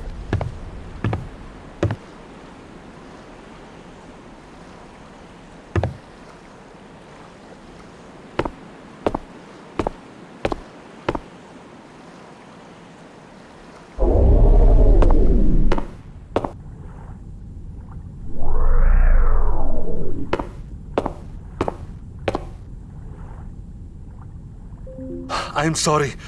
I am much too busy for customers today. Perhaps if it is not a problem, you could come back in a couple of days? Why are you so busy? Oh, I have yet a dozen pots to fire before the Calos Calire celebration. Oh, it is unfair. Oh, the festival is finally here, and I am missing it because I have to make the wine amphore. Calos Calire? The final day of the festival? The great battle? Honestly, I am much too busy. Maybe you should come back in a couple of days. What's in the kiln? My pots. If I do not watch them carefully, they could crack. And if that happens, I will never make it to the festival. Oh, if only my sister would finish making the olive oil. You have a sister? Yes, she makes olive oil. Her shop is next door. It looks like you've got a lot to do. I'll just be on my way. Things will be back to normal in 2 days, I promise.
What are you doing here? I thought you wanted to go to the festival. How do you expect to find the time if you do not finish your work? The last of my amphorae are in the kiln. Well, should you not be watching them then? Can you watch them for me? Sorry, Telos, I do not have the time. Are you busy? Look around. All these amphorae must be filled before tomorrow. Okay, I'll just go back to my shop then. Maybe I can help you a little later, Telos.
Tira, have you already finished making the olive oil? Oh, I envy you. I still have a dozen pots left in the kiln. They will not be ready for at least 3 hours. Meanwhile, I am stuck here with nothing to do but to wait and watch. Stuck here? Is there somewhere that you need to go? That is not funny. You know how I've been looking forward to the festival, and tomorrow is the last day. Okay, I can take a hint. Go ahead, I'll watch the M4A. Truly? Oh, thank you, Tira. Remember to turn them so that they do not crack.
Ah, back again, I see. Where to this time? The temple. I can take you there for 10 drachmae.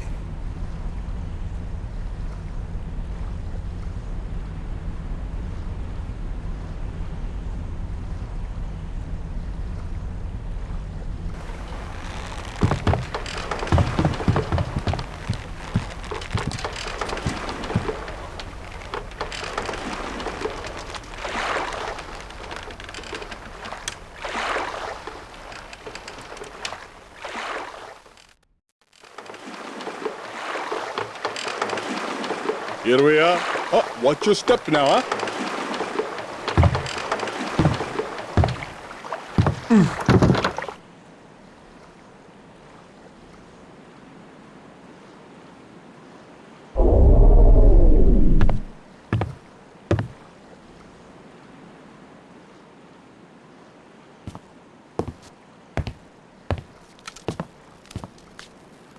Your medallion, citizen?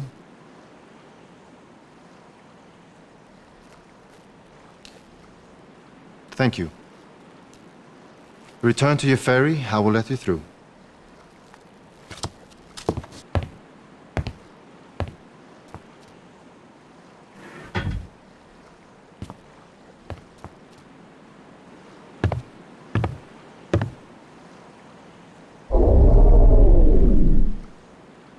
Okay, the lock is draining. Let's go now.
Where can I take you now?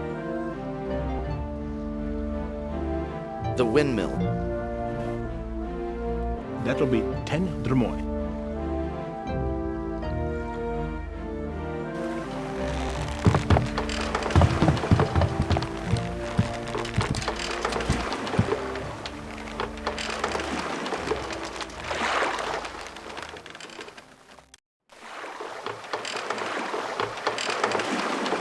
Okay, this is it. Hey, have a good day now.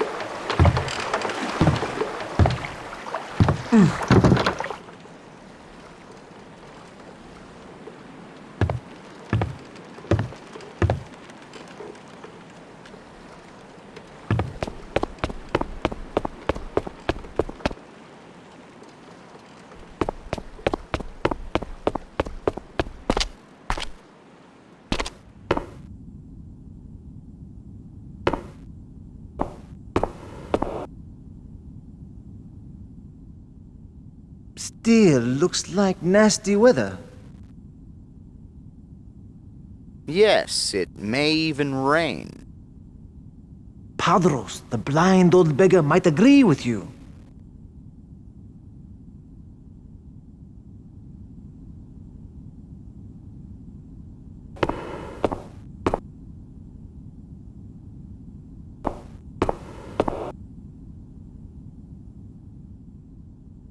Still looks like nasty weather. Yes, it looks like it's going to be a long winter. Ah, good. Then the beggar has convinced you to join us, Ahmed. How long has it been? 10 years? 12? It is good to see you again, old friend. Well, now you see that my ship was not lost at sea. Surely everyone must think that. But soon, I will be able to tell them the truth myself. Who is the beggar? He goes by the name Padros.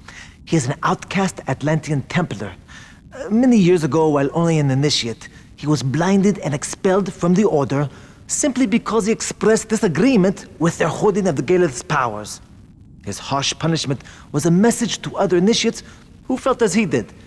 Do not worry that Padros is an Atlantean. He is a good man who believes in our cause. How did you end up here? In the same manner as you. My ship was captured while on a trading voyage. They brought me back here and haven't allowed me to set foot on a ship since. I had no choice but to find work on the island. Me, a man of the sea, forced to take work as a windmill keeper.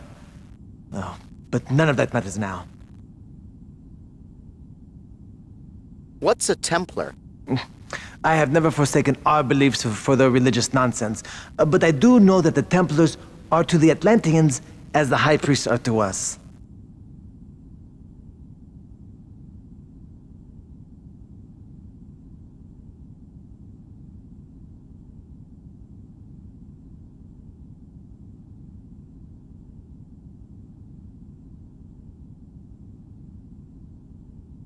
There were other initiates who agreed with Padros? Yes, his best friend Saros finished Templar training and passed the rite of initiation, even though he secretly agreed with Padros. They have not spoken since. What is the final rite of initiation? More nonsense. They say the initiates must commune with the Galeth and ask its blessing to become a Guardian Templar.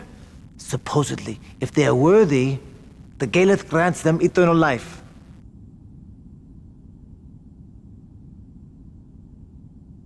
So, what's the escape plan? The plan is to escape the island while everyone is celebrating the Calas Calera.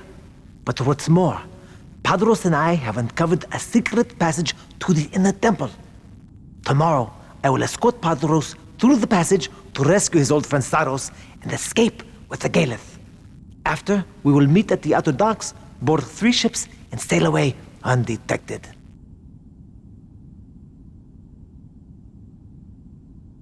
What's the Galeth? The Galeth is the Atlanteans' most important religious artifact.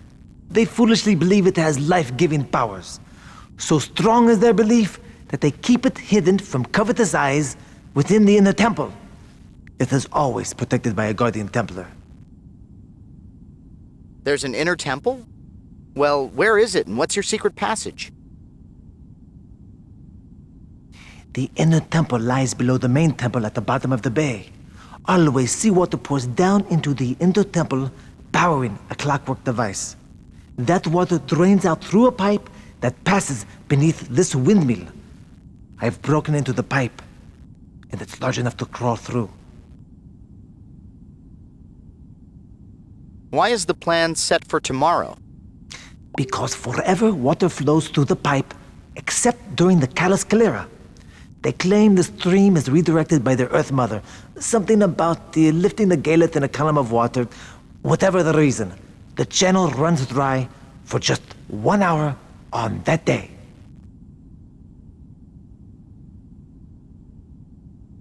What do you mean, rescue Saros? The sword falls swiftly upon Templars who seek to abandon the Order. Even straying from the grounds is not permitted. Now we've gotten word of our plan to Guardian Templar Saros. He has agreed to allow Padros access to the Galeth in return for helping him escape the watchful eyes of his brethren. So, what do you want of me? We request only that you pilot one of the escape ships.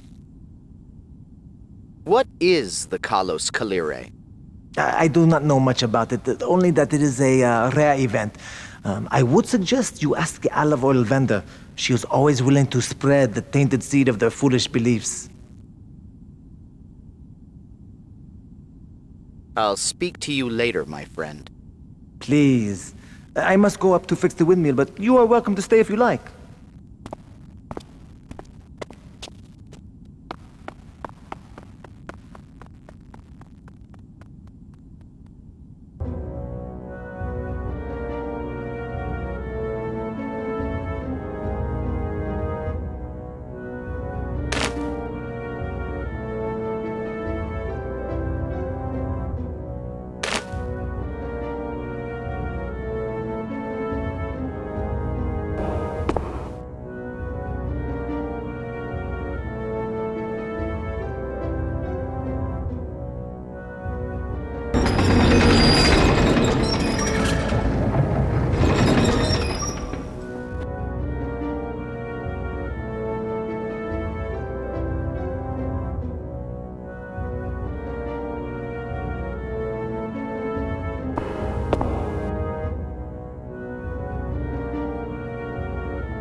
Padros.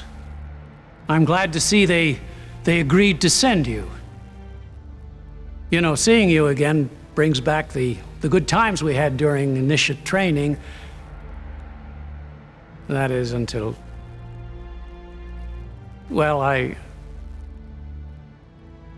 wish I'd had the courage back then to stand with you, instead of biting my tongue and grudgingly accepting the Templars' insular views. I was a coward.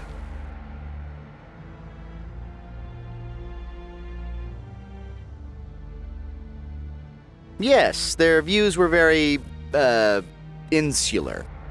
Yes. And you were absolutely right. The Gaelith does not belong to the Templars. It was meant for everyone. What right do they have to determine who should or shouldn't receive its healing grace?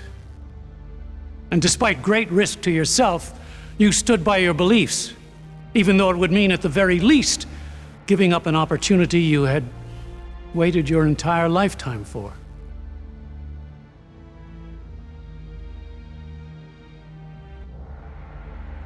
Opportunity? The opportunity to commune with the Gaelith, to find out if you were worthy of its most precious gift, eternal life. But now you shall have your chance. I will not stand in your way. I hereby renounce my title of Guardian Templar. I haven't the stomach for it. But before I go, you will need this. It will no longer serve me.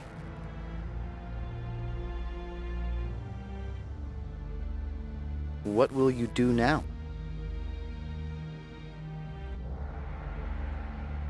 When I became a Templar initiate, I truly believed the Order was my life's calling.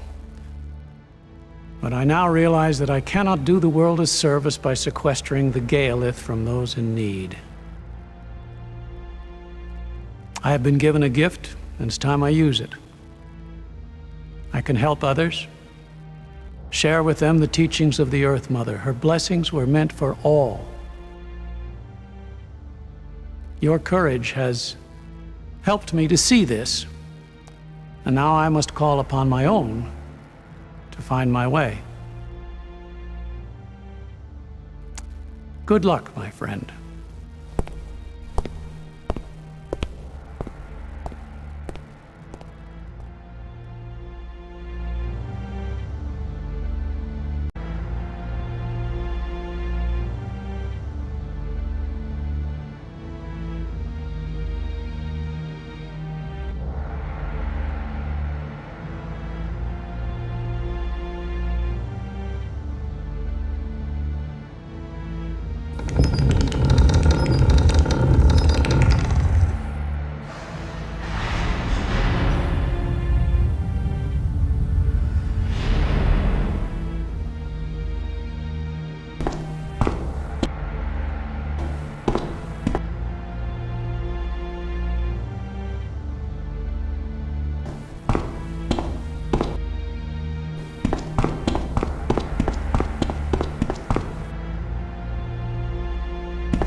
Secret energy flowing from you.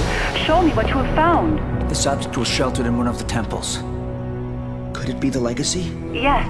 This is a relic of the Elders. It bears the mark. The other inscriptions are very complex. I will attempt to translate, but my knowledge of Sosikwi is limited. We discovered long ago that several old Earth languages were actually primitive dialects of Sosikwi. This is only a part of the true legacy. The inscriptions speak of 3 vessels piously guarded that hold the powers of the legacy. This is only one, but Gage has given us hope. Did you find objects like this in the other 2 temples? No. I haven't searched them completely yet. I briefed the World Senate on what's been going on. They lifted the suspension and have given us full sanction to search for the legacy. You must understand, Ambassador Yosala. TSA protocol requires that only agents stay in the command room. I understand, Commissioner Baldwin. If you need our assistance, you need but to ask. I will devote all my energies to slowing the advance of the Quothalas. Dalton, I want you to pore over every molecule of this thing and run these inscriptions through our language database. We need information. I'm gonna need someone knowledgeable to help me analyze this. Not to question your judgment, sir, but you just kicked that someone out. I need to know who I can count on in a crisis. The only people I can fully trust are my agents. Bring Michelle back. She's an expert linguist and historian. Agent 3, she's a criminal, what's worse, a traitor. She captured and imprisoned you, remember? No, I don't. That memory was erased. But she did give herself up to give us this chance. Put her under house arrest. Do whatever you have to do, but bring her back. We need her. I can't do this alone. Very well. I'll release her. But if she slips up once, she's history. I think she might surprise you. I'll be back when I find another of the artifacts. You should know. The Quothalas have entered Symbiotry's space. They are ignoring all other planets and continuing towards Earth. It is doubtful the Symbiotry defenses will slow them. Time is now our enemy.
So where shall I take you now, huh? The dock. That'll be 10 dromoi, please.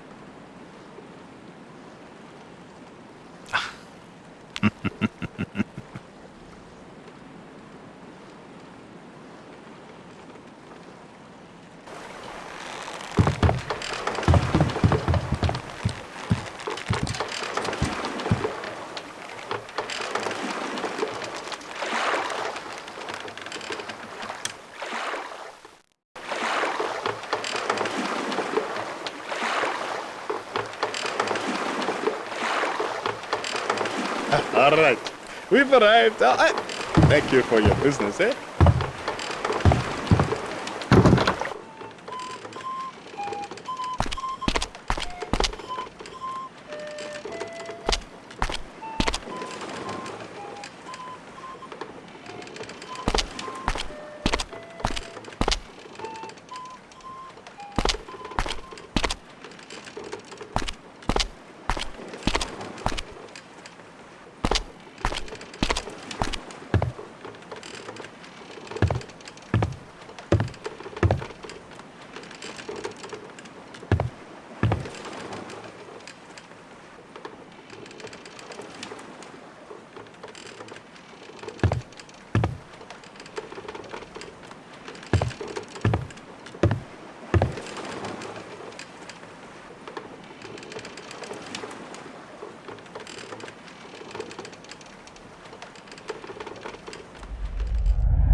Who's there?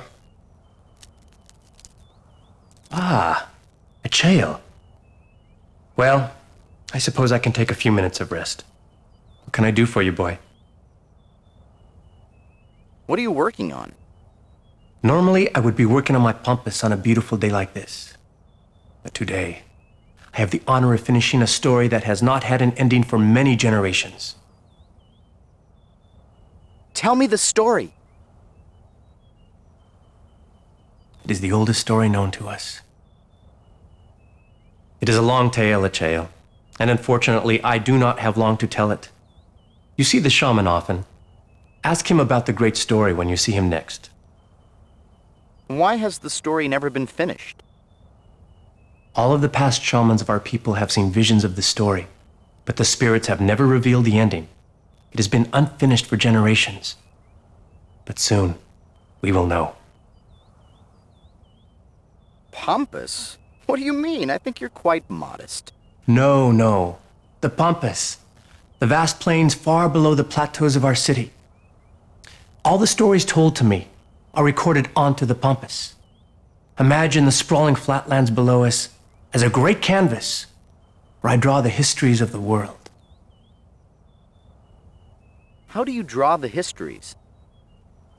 With the help of the aviators and their balloons, I trace symbols and shapes across the face of Tolhopa, the earth. Each form and pattern, every line all have meaning, revealing the secrets of history for those that stop to listen. Who tells you the stories? The shaman. He dreams his visions in the ritual of seeing, and then he confides to me what he has seen so it can be chronicled for all of our people. You know Ualqua, our shaman. Ask him about such things when you see him again. Goodbye. Thank you for the visit, Achael.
Stop where you are! Sorry, Acheo. You cannot visit the shaman today. You should return to your farm. Soon it will be dangerous for you to be here on the Central Mesa. But sir, why can't I see the shaman? The shaman is inside the aviary, completing long rituals. He is not to be disturbed. Dangerous? How come? There is nothing to worry about, Acheo. As long as you go back home, you will be safe. Enemies are approaching that mean to hurt our people. But the warriors of the wind and flame are ready and will defend our city bravely. What is a warrior of wind and flame? A cloud walker, an aviator. Only the strongest of our people can join the warriors of the wind and flame. We call upon the fear of Kulakwa, the fire spirit, and the breath of the air spirit, Kohabota, for the burning air that lifts our balloons into the sky. Is that your balloon floating at the edge of the cliff? Yes, it is a cloud piercer. My war balloon. When the time comes, I will use it to join my brothers in the air and fight for our city.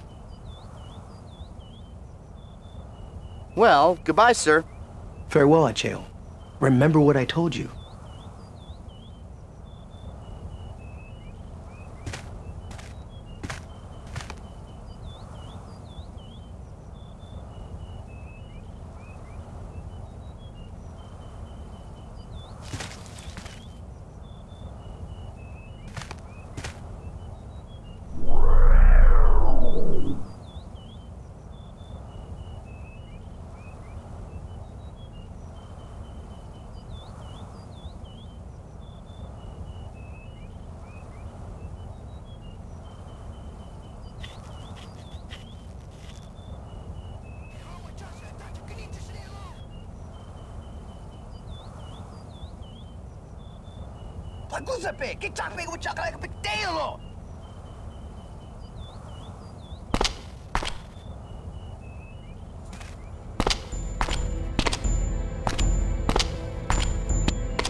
How did you get in here? This is no place for boys.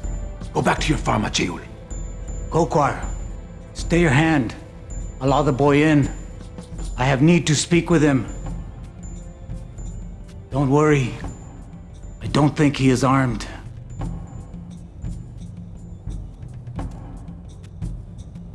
Well, Acheo, have you come to hear a story? Can you tell me about the spirits? The old teachers. There have been 6. Most only know of the element spirits. Fire, earth, air, and water. But the other 2, they are different. Tell me about the 2 other spirits. Most would find this difficult. But I think that you would understand, Acheo. The 2 other spirits are time and space.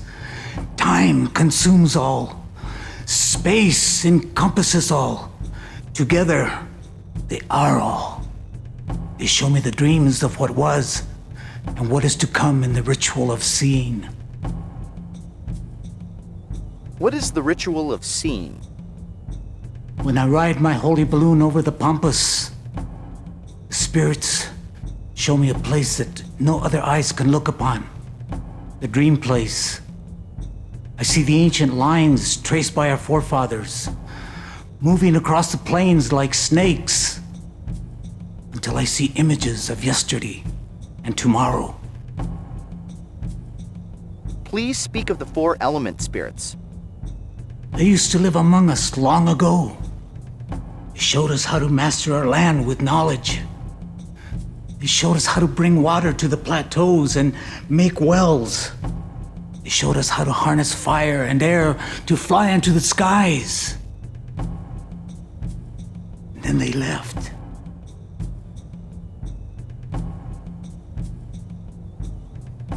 Where did the spirits go? They went to the dream place. They still speak to me during the ritual of seeing. Tell me the story. Long before you and I, time and space begot the four element spirits. Together, they bore many children, including twin brothers.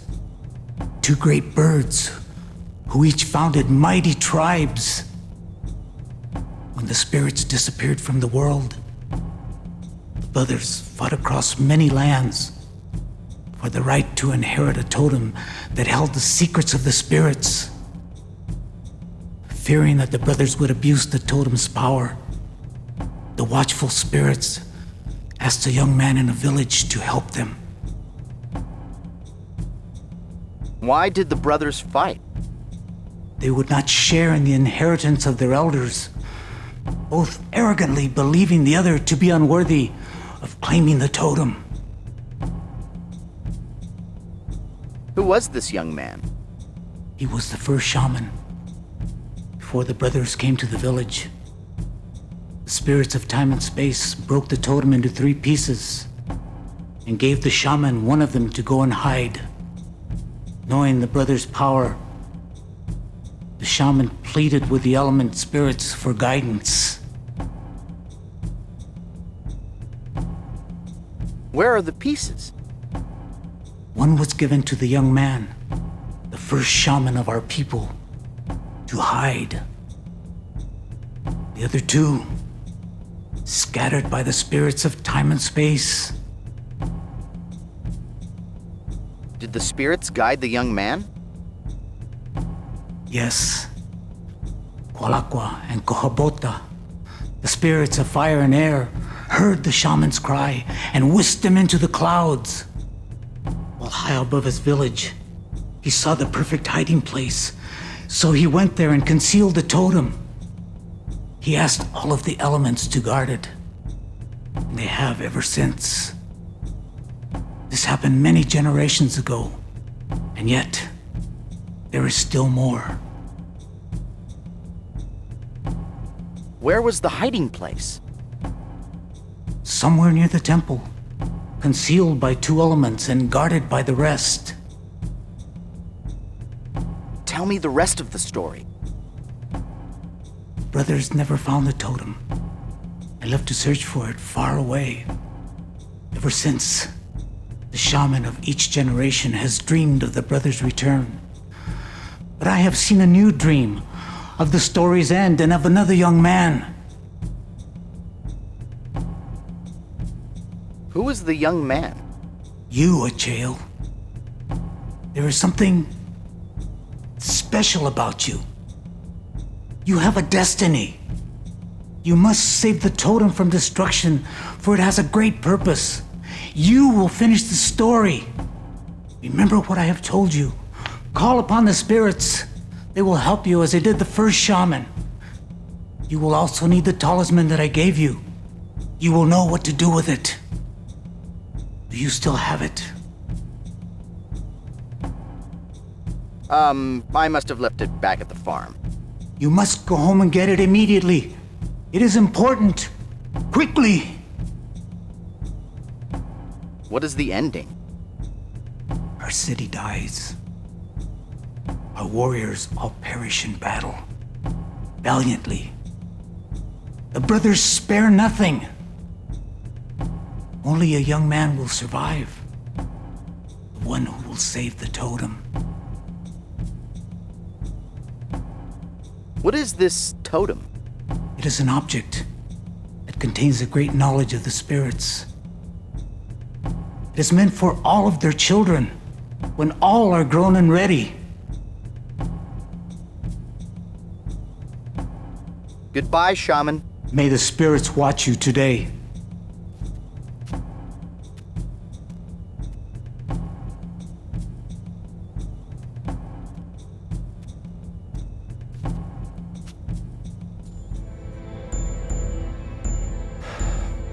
Shaman, your little visitor is here.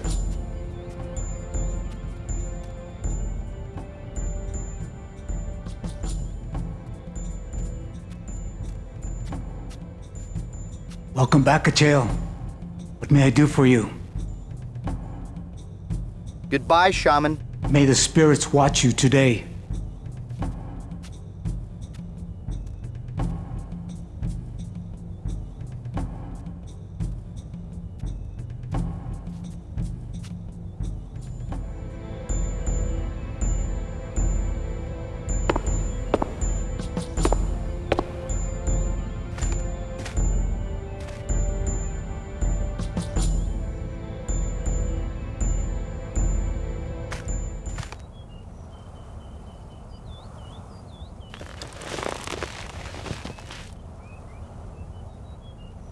Between your natural gas and my hot air, we should be able to get this jalopy off the ground. That stone piece above the gas tube is a flint striking block. If we had another piece of flint to strike against it, we could ignite the gas.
What are you doing here? You are supposed to be guarding the balloon landing.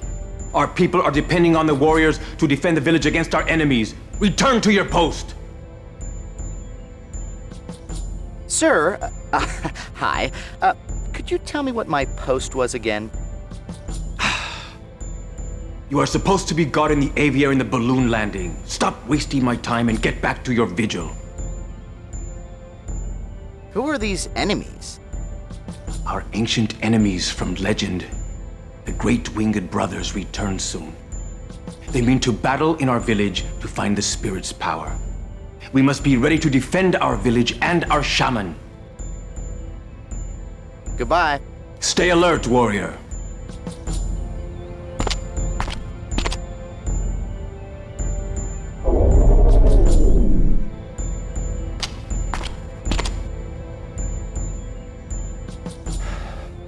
Shaman, your little visitor is here.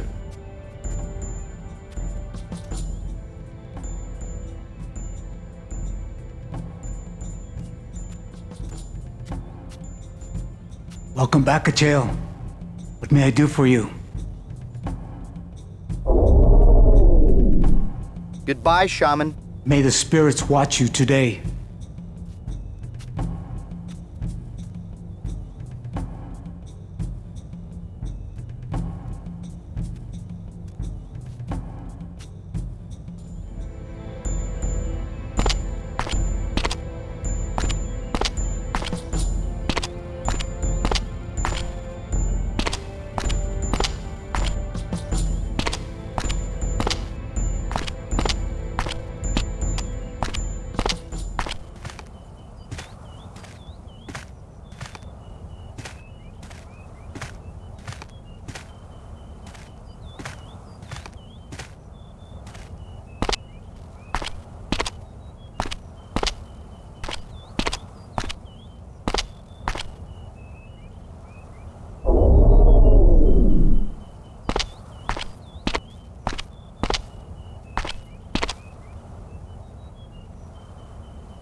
Shaman, I had the dream you spoke of. I saw everything you said I would see. Do you still have the talisman I gave you? Why? Do you want the talisman? You gave it to me. But Chael, I need to take back the talisman for a little while. I need it for an important ceremony. Oh, of course, my shaman.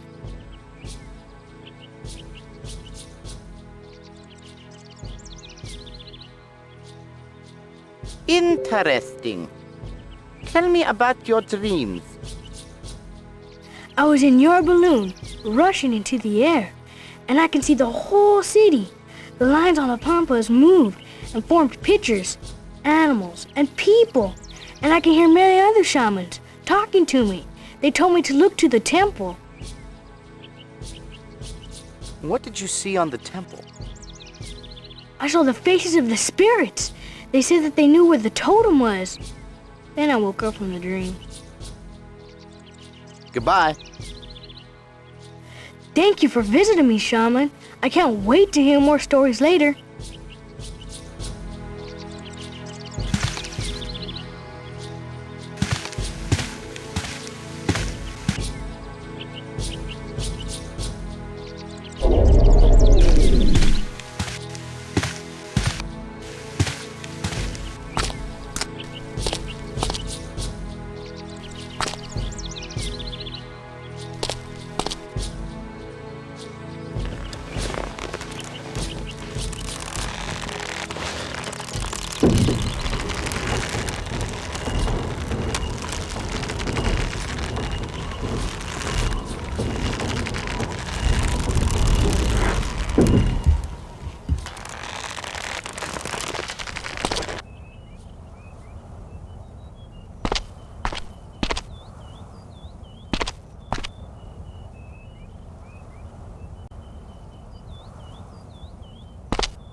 Shaman, your little visitor is here.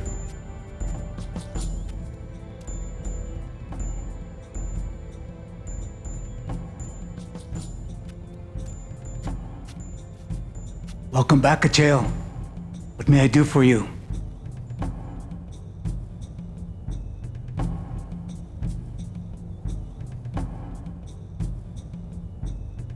Goodbye, Shaman. May the spirits watch you today.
hard at work, Gage.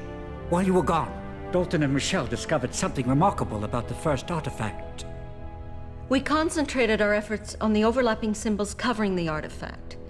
With a little luck, we found formulae beneath several layers of inscriptions. And this is the remarkable part.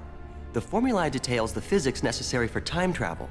The very same physics that powers our own jumpsuits. So the secret of time travel was purposely hidden in our past? And Dr. Sinclair invents that same technology centuries later.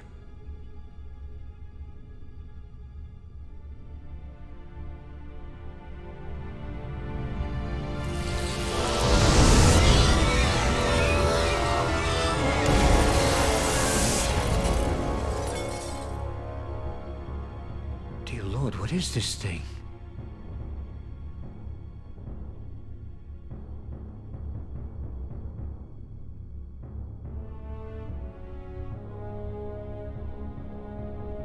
Quothalas have entered the Earth system?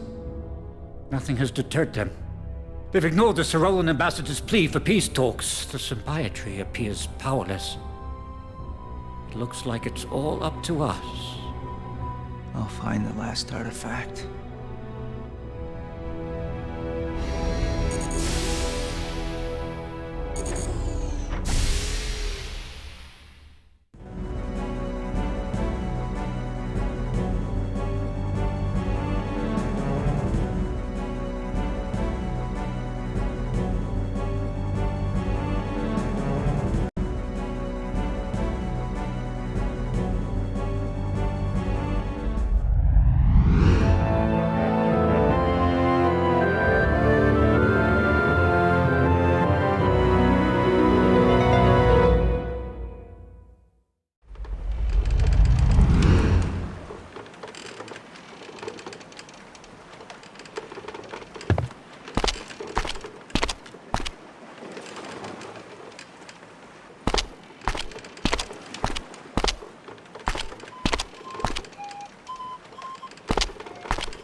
Ah, where to now, huh? The potter's shop. That will be 10 dromoi.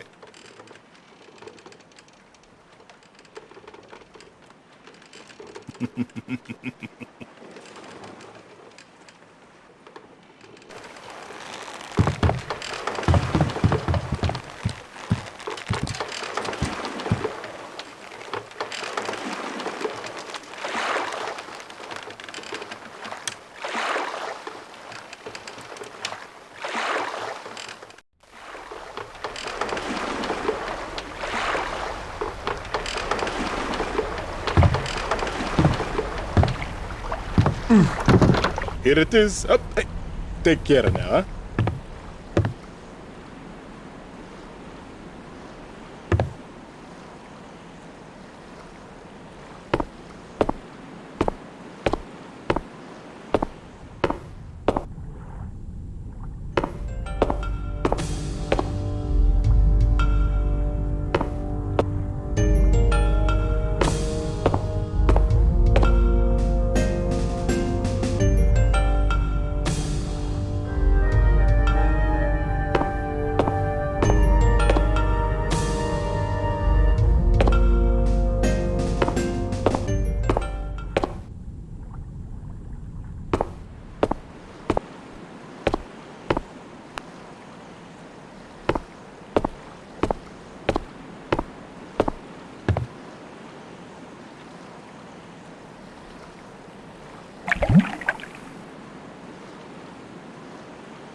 Ah, back again, I see. Where to this time?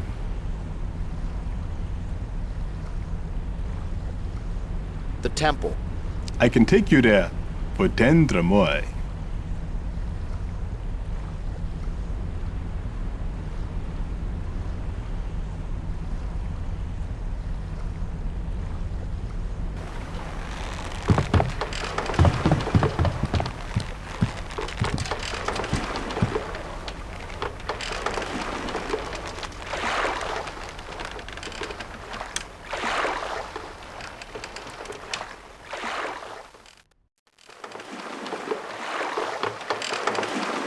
Okay, then now. Be careful getting out of the boat.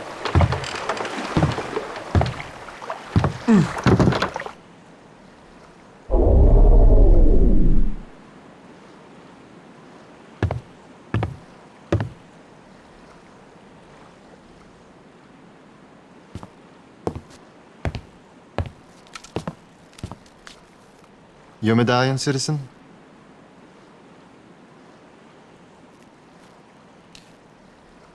Thank you. Return to your ferry, I will let you through.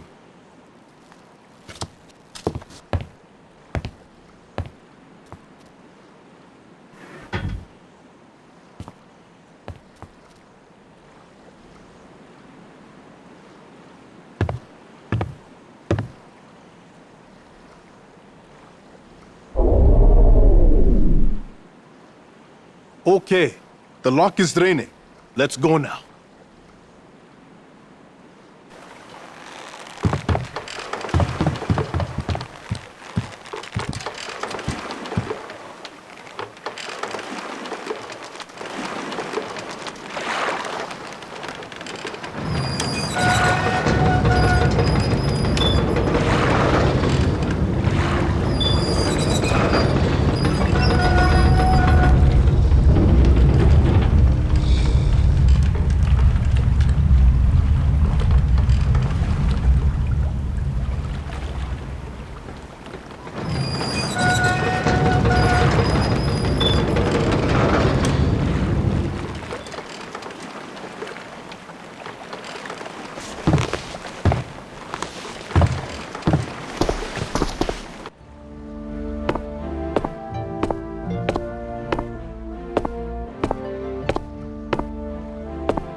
the shrine of the Praetus realm, to sate their eternal hungers.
Home.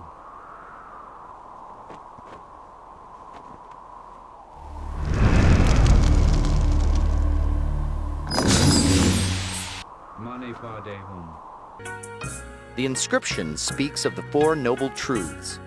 All forms on the wheel of life suffer. The cause of all suffering is ignorance. The true path to deliverance is blocked by vice and falsehood. Knowledge of the virtues will reveal the true path.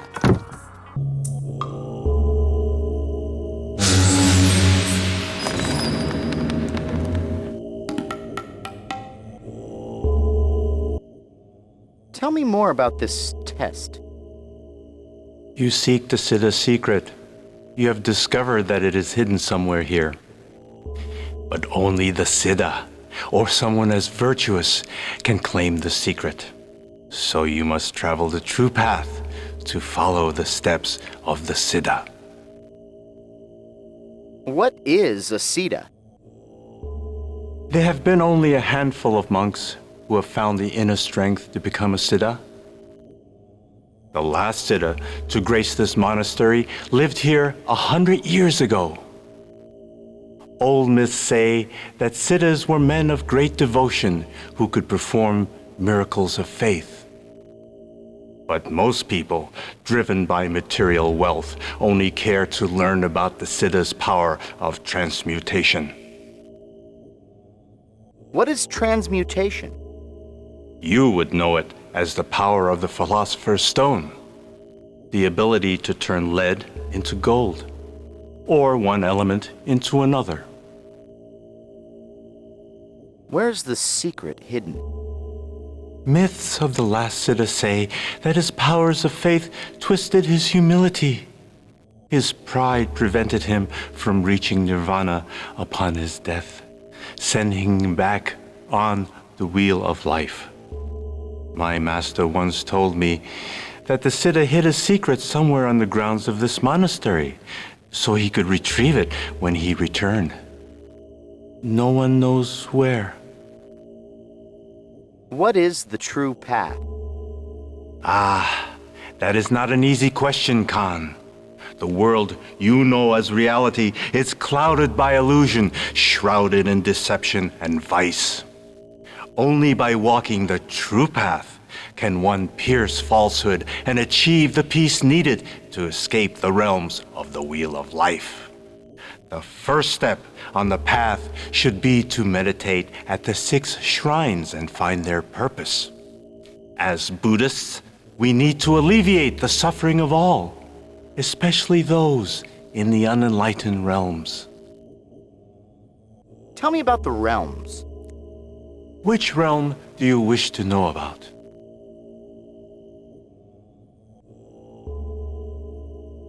Tell me about the Praetus realm. Praetus, the hungry ghosts. They are insubstantial. Tell me about the animal realm. You wish to learn of the animal realm. First, you must answer this. What is the source of all misery? The answer is ignorance. Congratulations! You are closer to completing the path. The animal realm is a kingdom of ignorance. Although swift and savage, the animals lack intellect to uplift themselves, the ability to learn. Here is the salvation symbol for this realm. The Book of Knowledge.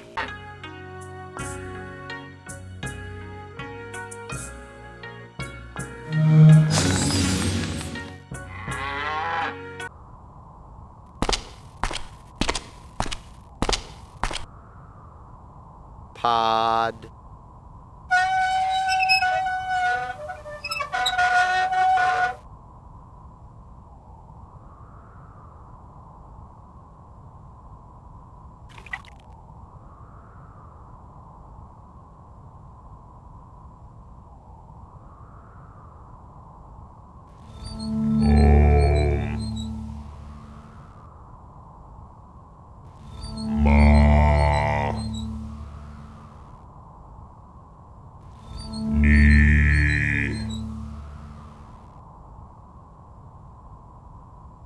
Pod.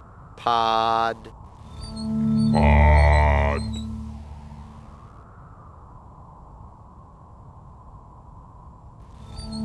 May.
My instincts say that this lotus is the artifact we're looking for, but previous experience says that this thing should be pyramid-shaped.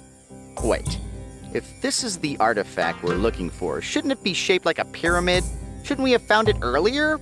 Shouldn't you have been smarter or taller or just plain better? The Lama said that the first Sita built the temple to teach the monks about the Wheel of Life. He could have placed the test of the Sita somewhere within the temple. I think I understand the gimmick here. Once you give the object of salvation to a shrine, you are given a stone of enlightenment. You transcend the realm once you place the stone in the hands of the same colored Buddha inside the temple.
You have nearly completed the true path. Now, for the final step, you must shed all the trappings and illusions that surround you. I have finished the path. I have the artifact. Can you change it to the proper form?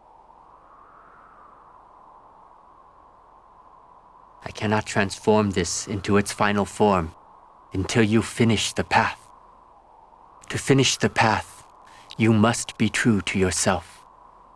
To be true to yourself, you must be true to others. Shrouding oneself in illusions deludes others and leads you off the path.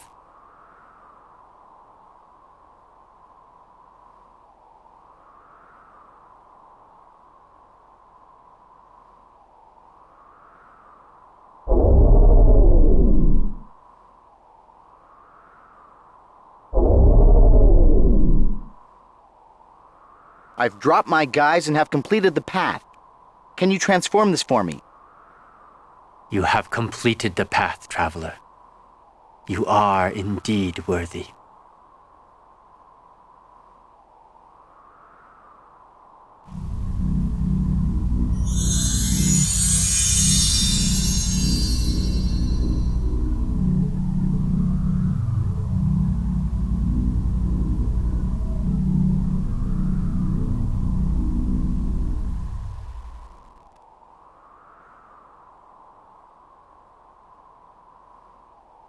You have journeyed far, traveler, and you have completed the path by honoring the ancient virtues.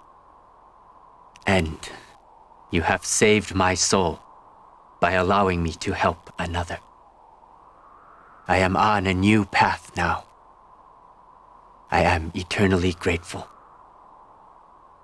I wish you peace, traveler, and success.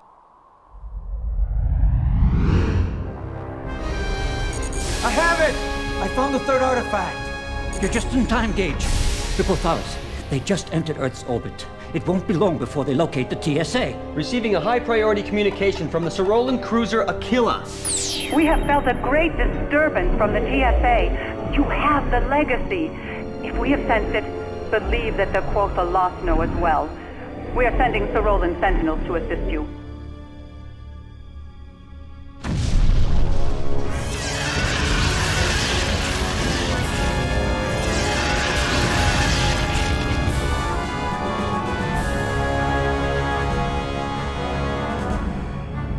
The Corthalis have breached the outer shielding. All security teams prepared to intercept. I say again, the Corthalis have breached the outer Gage, shielding. before everything gets even more chaotic, I just wanted to say, well, be careful.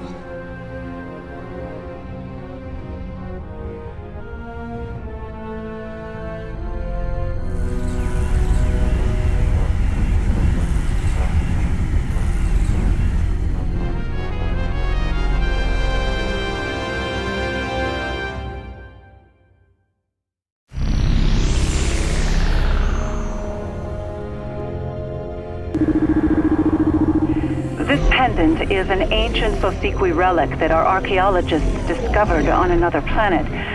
We believe this symbol is a Sosikwi marking that represents their legacy. The true legacy might also bear this mark.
will finally claim our legacy. The legacy was meant for all races.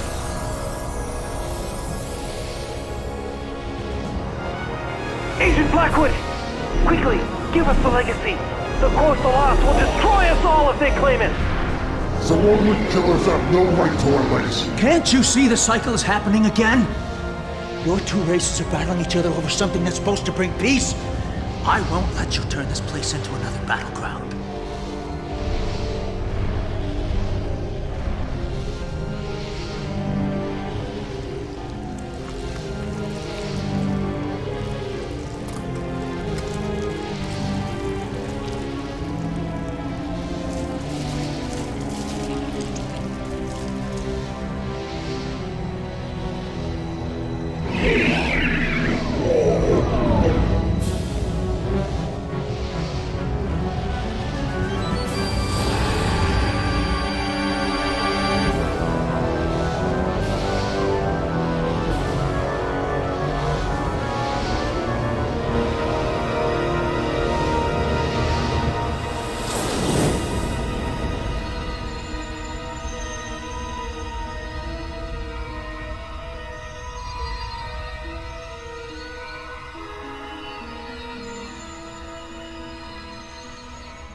Know that the Sosikwi have long since transcended your universe.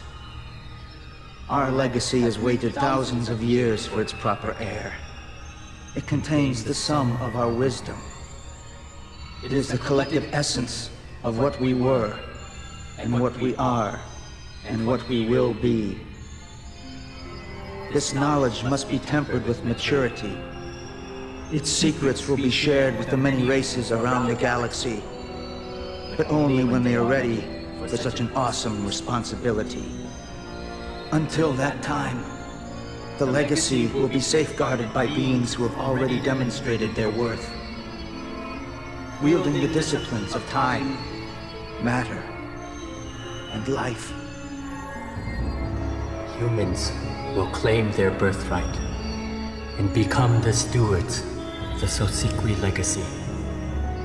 They will share its knowledge with the galaxy when the other races have proven their worthiness. We understand the elders, and we will obey.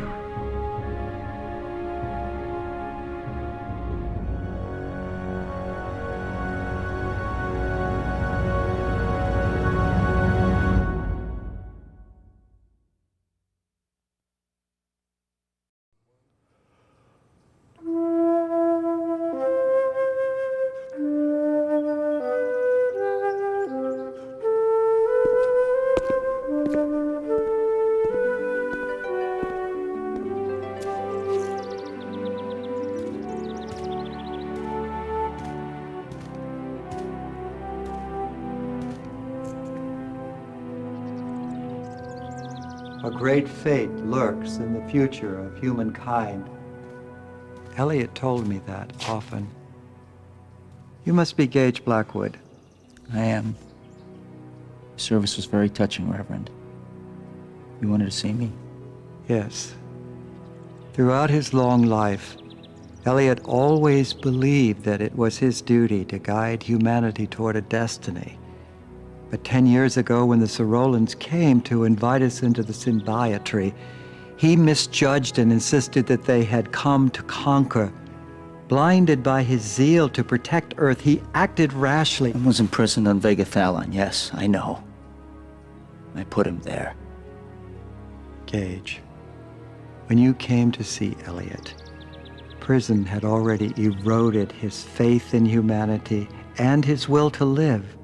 But he asked me to tell you that you were not responsible for his death. A great time is coming in our history, he said, and he believed that you would help to usher it in. That thought comforted Elliot in his last moments. I want to thank you for coming, Gage. Thank you, Reverend.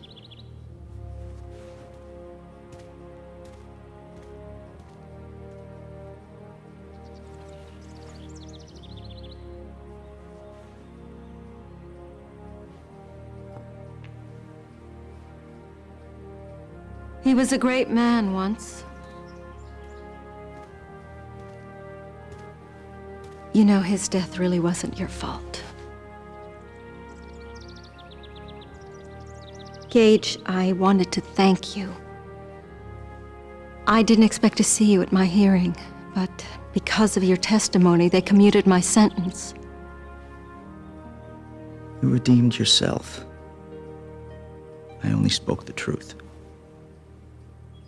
Yeah, but you put your reputation on the line after everything I did to you. It's all in the past, Michelle. We both know we can't change the past.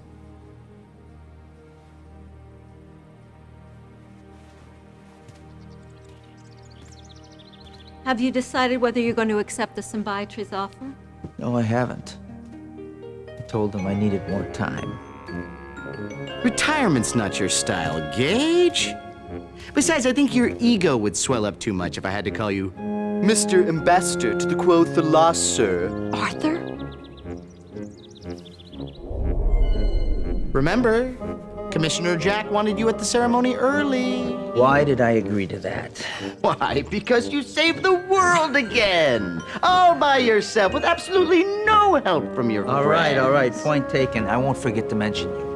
Oh, thank you, kind sir. And when will this magnanimous mention occur? After dessert or during the cab ride home? I couldn't have done anything without you. Even though Genghis Khan would make a big splash at our reception, I need to assume a more formal chameleon guise. Something macho. Gage, do we have time to jump back and meet Dick Clark? Who? Never mind. He'll probably be at the party.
Gage, your theme music is lovely, but I think it's about time we played a little something for the kids. 2, 3, 2, 3, 4. Dun dun dun dun dun dun dun dun dun dun dun dun dun dun dun dun. Arthur, dun dun dun. They called him Arthur, dun dun dun dun. He was an artificial intelligence that was cool.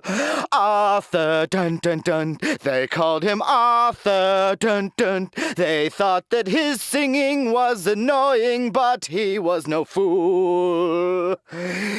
Artificial as soap, artificial as rope, artificial, artificial. He will find the love that is the one for Arthur's the lonely one. Arthur.